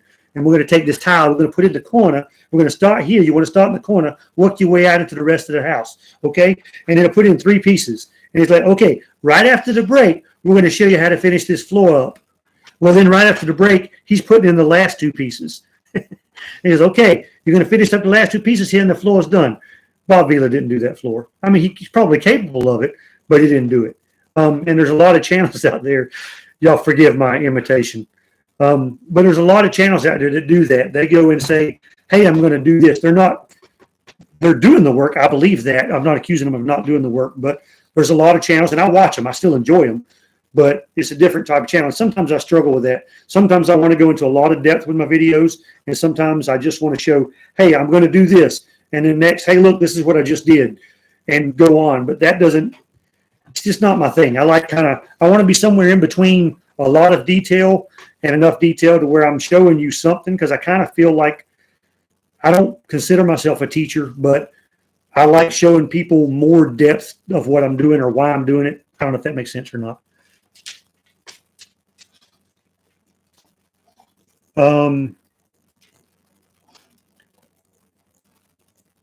Yes, people definitely pick sides with no knowledge. I agree. I agree. And Fast and Loud, now it's just, when the show started out, it was a lot cooler. And it's like a band. A band can't stay the same band forever. Guns N' Roses can only write one Appetite for Destruction. That was, and they don't get me wrong, they wrote some killer music after that, but they were only going to write that album one time. And the same thing for any person, whether it's Derek on Vice Grip, Fast and Loud, Roadkill, I don't care who it is, me, you're going to progress, you're going to mature as a creator or whatever you're doing, as whatever type of artist you are, you're going to change. Somehow, some way, you're going to change, you're going to evolve, and you're going to lose some of your original followers at some point. I hope I don't, but it's a natural progression. At some point you're going to do something, or you're going to change in a way, you're going to mature, whatever. It's going to change, and your following is going to change. I think it's natural with any type of artistic expression, whether it be working on cars, anything like that. If you're the same guy all the time and never change, and there's people that do that, but a lot of them, they're old enough to where they haven't, when they started making content, they were already mature, and their lifestyle has changed, and they just happy doing what they do. I'm rambling now. Sorry. Yeah, I need to finish Franken. I need to finish the Budget Nova so I can spend some more money on Franken Nova for Rocky Mountain Race Week. That is going to be the most expensive vacation I've ever taken. It's probably it's going to be an expensive vacation. You could go to another country for a week for the same money. We're going to drive around the Rocky Mountains for a week. Yeah, I agree. Cletus's lifestyle, but Cletus is good entertainment. I mean, they do some crazy stuff. The Flex Seal for the head gasket, that kind of cool stuff. They do some pretty cool stuff. So it's pure entertainment. And I'm not bashing anyone. Everyone I'm talking about is probably doing a lot better than me on YouTube. But Cletus and those guys, they do an amazing job. It's entertainment and it's lifestyle, but they've got some pretty bad cars, and they do a bunch of cool stuff. And then Derek, he's changed a lot, and he hasn't changed a lot. I think he's hilarious. I'm never going to try to be funny because I'm either funny or I'm not. So, and I think that's his normal. I don't think he's trying to be funny. I think he's just a natural funny guy. And I'm going to show this comment. It held your comment. But he's entertaining. I'll give him that. I watched all of his videos. He's had a few moments where I was like, wow, plot twist. I think he's let the real him slip through a little bit. And I'll probably put him in the same category as Richard Rawlins. And no, I wouldn't. I won't. I think he's probably a cooler guy in person, but I think he has been bugged by a lot of people, and he's probably got a wall up being a jerk a lot. But I don't like to see stuff get destroyed like he does. Some of it's interesting, but Jerry Richter put 331 gears in his 71 Malibu Connellsville. Cool. 331 gears are hard to get. Those are hard to find gears, I think. Right, I agree, Russ. I wouldn't bash it either. Just talking about differences between channels. That's all I'm doing. And dude, the Whistling Diesel, he's doing an amazing job with YouTube. And you either like him or hate him. I mean, I think he deserves both. So he's definitely figured out how to. I wouldn't consider it a car channel anymore, but he is funny, and he's done a few things and that are pretty interesting.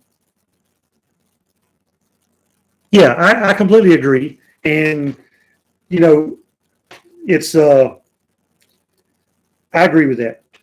Like I said, I don't disagree with, I don't like stuff being destroyed. So even some of the junk that he destroys, I don't like, but, I really liked his Hilux video until he dropped it from the helicopter. Even though dropping anything from a helicopter is pretty cool because it flattens it to just, it pancakes. That's pretty cool. But, yeah, I mean, I agree. Yeah, and I didn't even watch that video. I saw what was going to happen, and I was no. Supposedly that truck was in really bad shape, but still, it's just I don't know.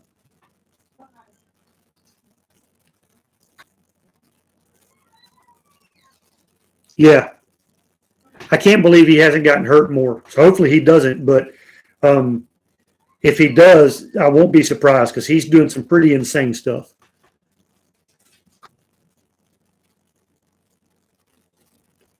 That's right, Lunar. Yeah, yeah. Derek, he comes off to me. He comes off really smart. So I know some people see him as a good old boy. I think he's a lot more intelligent um, than what he might come off as. But I mean, I'm not going to say I'm special and see through everything, but um, I can I can I can definitely tell he's got some knowledge. He's not a novice at anything. That's right. You can't kill stupid. You can slow it down pretty good bit though. Usually. All right. I'm gonna cut this off at an even 2 hours. We got 13 minutes.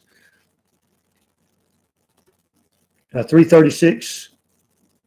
Is that engine or gears? I didn't know they made a 336 gear. Is it a 12 bolt? Because I know what the ring gear diameter changes the available gears for it. Hey, Lunar, hit me up later, buddy. Thanks, man. Appreciate you coming in. Thanks. Appreciate it.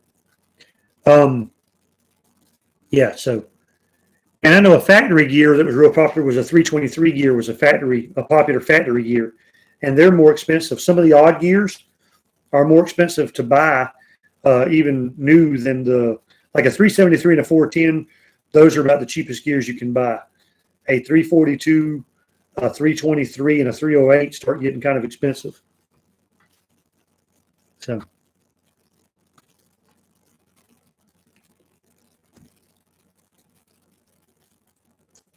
Any other questions before we cut this thing off? I appreciate everybody coming out. Now, we got a couple of minutes, but I appreciate everybody hanging out tonight with me, especially with John and them doing a live. I didn't want to step on his toes. They might still be live. I'm not sure. But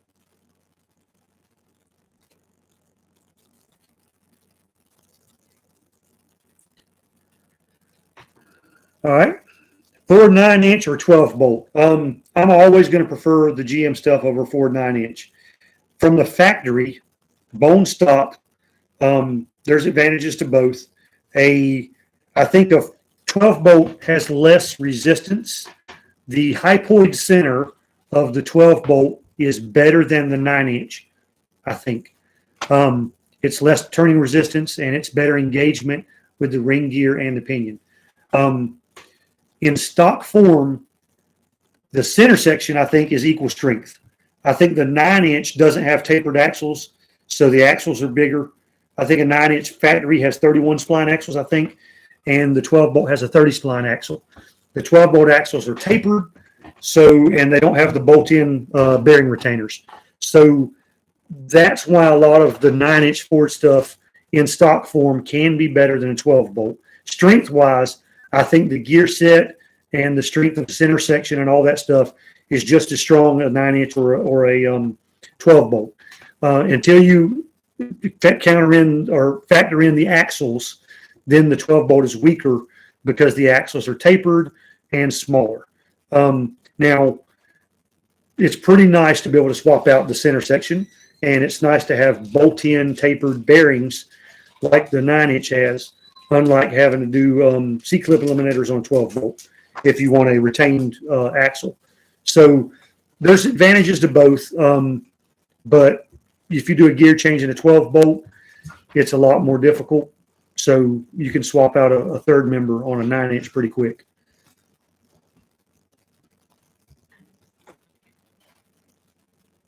I completely agree, Russ. You cannot amass a following and not be smart.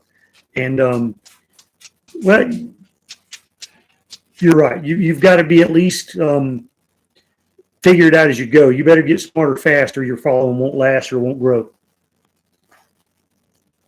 A 7374 Nova body mount bushing spacer. You see them on eBay. I think they are sold new by Classic Industries. Now you can also go to Classic Industries. You can go to Classic Industries and you can buy 7374 Nova bushings. Now the two firewall bushings are taller than the bushings for 68 to 72 because they did away with the spacer. Or you can buy if you want to buy performance bushings, you can buy the 68 to 72 bushings, and then you can also buy the spacers. And I can't remember. I've got some used spacers, some factory spacers, but you can buy them. I've seen them on eBay. Some of the Nova Groups guys have them and stuff like that have went out and made changes. I've seen guys weld washers together, but I'm definitely going to do some shirts. I'm going to do some Franken Nova shirts. I'm going to do some logo shirts with just the Shop209 on there. I'm going to do some shirts with the I build show cars, not go cars, or go cars, not show cars. And then I'm going to do a not perfect, but better than it was. I've got a few ideas for some shirts. Definitely anything that'll help with that. No, I think the Novas, so the 68 to 74 Novas A-arms share with the 67 to 69 Camaros. They are not the same as the Chevelles. The A-body cars, the brakes are the same. The disc brakes will interchange. The spindles and all the disc brake stuff will interchange between a 68 to 72 Chevelle and a Nova, but the A-arms are different. The longest Nova door, 60 to 65. I don't know. My guess would be maybe the 66 and 67 doors. I know that I'm pretty sure the 62 to 65 doors would be the shortest. I'm not sure. I'm not positive, but my guess would be the 66, 67 doors. Thank you, MTS Landscape. I appreciate it. Put Shop209 and a door on there. Well, you just get a 4-door and put them on both doors, right? Shop on one, 209 on the other.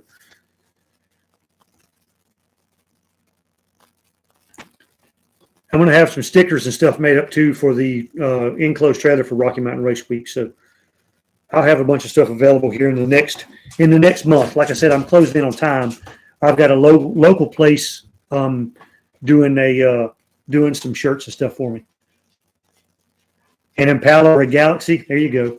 How about a Pontiac Parisienne or whatever you call it? What's the other Pontiac they had? Grand Prix. Yeah, that'd be cool. I wouldn't mind doing a Fairlane. A spacer. A spacer on what? What did I miss?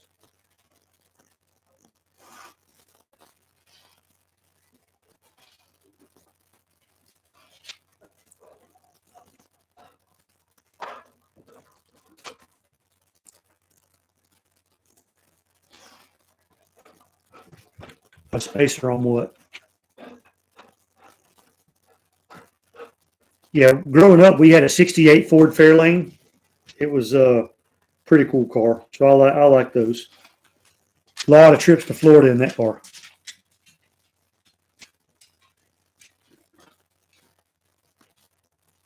We had a pretty good turnout tonight for me going live without any notice. I was going to go live at 8, and then I saw John Wilburn and them on, so I decided to wait an hour. The QA1 upper and lower control arms worth the investment, or should just run the stock ones? Yeah, they're definitely worth the investment. So with QA1 now, there's a lot of cheaper control arms you can go with, but a lot of your cheaper control arms come with terrible ball joints. The QA1s come with quality ball joints, and then they also have I'm going to say any. Most of your aftermarket tubular control arms have more caster built into them, and more caster gives you more stability at higher speeds, and it also gives you so when you're adjusting your caster, you're pretty much putting a shim either in the front or the back of your control arm, and you're changing the top ball joint location from front to back. Okay, if you move the upper ball joint closer to the back of the car, you get positive caster, and that's more stable. If you rotate the upper ball joint closer towards the front of the car, that's less caster, and it's less stable at speeds, and it jerks around more. Now, the problem is with the limited amount of camber adjustment you have from negative or just past negative in your front end alignment on your Nova control arms, if you add any shims, you're bringing the top of the tire in. Well, most of the time, the top of the tire, you need to take shims out to get it out far enough, depending on the alignment you're going for, if you're doing pro touring or just street driving or drag racing or whatever. So if you have to add any shims at all to adjust your caster, if you add a shim on the back bolt of the control arm to try to move your ball joint backwards to gain caster, you're also going to pull the top of the control arm in, and you're going to get more negative camber. I think negative, yeah. Negative camber, however you want to say it, and that's going to kind of mess up your alignment. So the aftermarket control arms add a great deal of caster, so you already have more caster, and hopefully a lot of times the shafts are offset too, so you can get more camber adjustment, and it just gives you more adjustability for your alignment. John, Hot Rods and 4x4s. Good night, buddy. Thank you. All right, how long we got? Got 3 minutes. Any more questions? And I'll try to go into more detail on that when I'm putting the subframe together for when I'm doing the video for one of the next cars I'm doing. I'll try to do that. No problem, Chad. Thank you for being here, man. I appreciate that. Do any of the 5 I have the bottom 6 inches all rusted away? No, none of them. Well, one of the 4-doors, the 4-door that I cut up and scrapped, it was missing 3 of the doors. Well, it was missing 2 of the doors. It had 2 doors on one side, the other 2 doors were gone. It was really like the rockers were gone.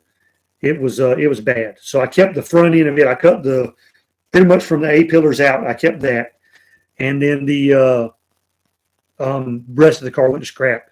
But the rest of them, one of the 71s I had with no VIN, I cut it in half also.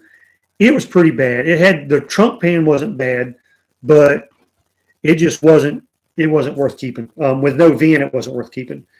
Now, I probably could have kept it in one piece and done something with it as far as a race car concerned, whether it be a round track car or a drag car. I'm so sorry, but I could have done something with it, but with it not having a VIN, I didn't want to have any dealing with it, so it got cut up. Any other questions?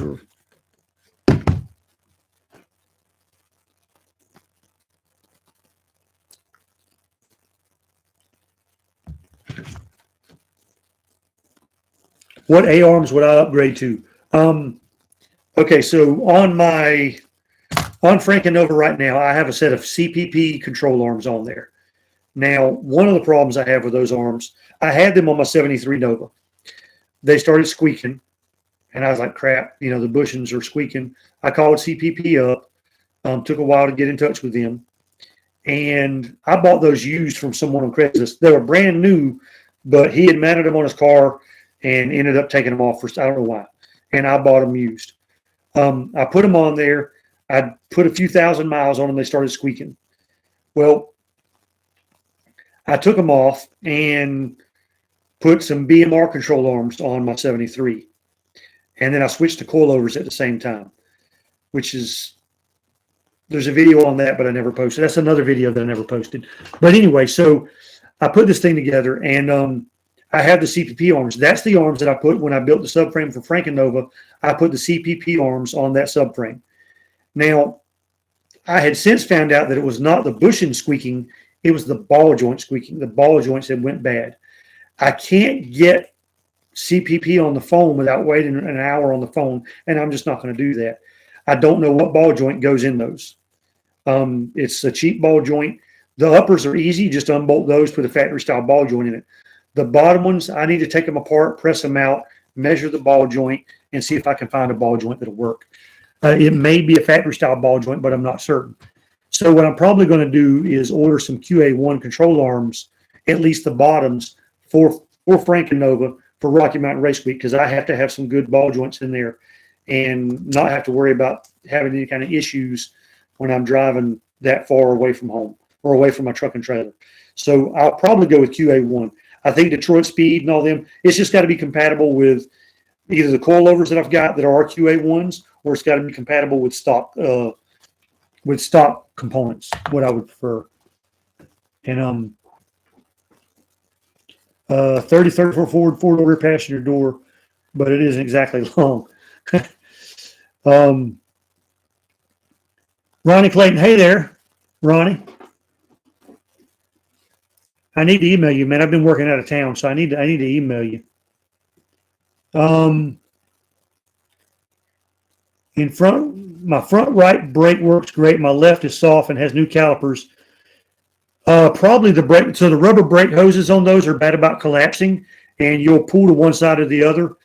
I always get it backwards if I start thinking about it too much. But your rubber brake hoses probably, calipers don't go bad that often. They do go bad, but they don't go bad that often. It's usually the rubber brake line that's a problem. If it's sticking or if it's swelling up or collapsed or whatever, what'll happen is it'll stick. So it's probably the rubber brake hose that you need to replace. Thank you, I am Captain Crunch. Appreciate it, man. Appreciate it a bunch. Okay, I made it. Number one, I didn't think about that. That's a pretty good thing. Yes, you have to bleed them, Miss Violet. I agree with Shopcat. That could be it. The era of race numbers I mentioned. I mean, they still use them a lot, but in the mid '80s and stuff like that, a lot of the circle track stuff we used to go to, dirt track cars, stuff like that, they used kind of the bubble font, like the letters in my logo right now. Those were like I don't know what the name of the font is, but Crunch Berries or Peanut Butter Crunch. Fruity Pebbles. The Fruity Pebbles or Fruit Loops. I like Captain Crunch, and I like my sweet cereal now. Hey, no problem, Miss Violet. Thank you. An empty pony keg, that'd be pretty cool.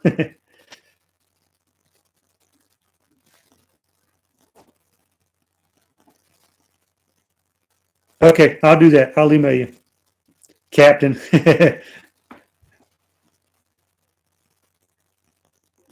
I appreciate that. But yeah, the era of race numbers, like I said, mid '80s, stuff like that, mid '80s to mid '90s probably. A lot of those cars, like for example, if you can find it, I think it's on YouTube. If not, it was on either Netflix or Prime Video. If you will look at the Kenny Rogers movie Six Pack, that is exactly what I'm talking about. A lot of those cars back then had that.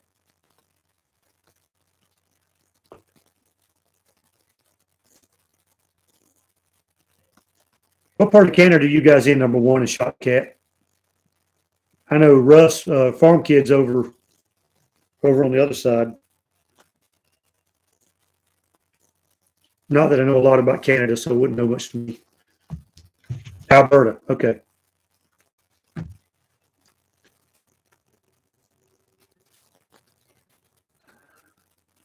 City of Champions, there you go.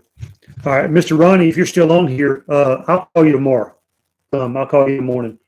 And all right, guys, we're gonna wrap this up. I've been on here a little over 2 hours, and I wasn't planning on that, but we've had a good time, so I'm not upset at all about it. But appreciate everybody hanging out with me. I'm super, super appreciative of all the super chats. That was pretty cool. That was my first times ever getting those done. So my first car was a 71 Nova. I'll answer that real quick. Uh-oh. Did I lose? Okay, I'm back. My first car was a 71 Nova. Ford, I like all your, I like all your Fords. I like some old Fords. I like a little bit of everything. I wouldn't mind building a 69 or 70 fastback Ford. My wife loves the Mach 1 style from those years. A little bit of everything. I'm all over the place with my car. I like all kinds of ugly cars. Henry J, stuff like that. Hey, no problem, man.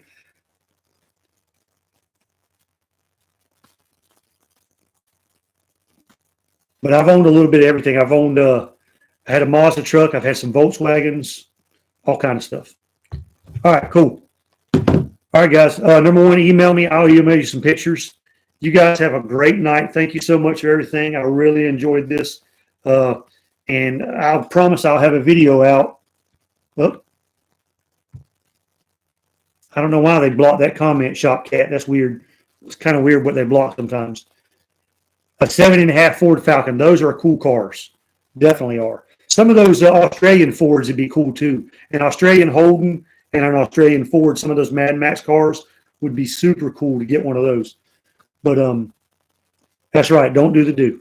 All right, guys, listen. Y'all have a good night. Everybody, I'll have a video out here in the next couple of days. See you soon.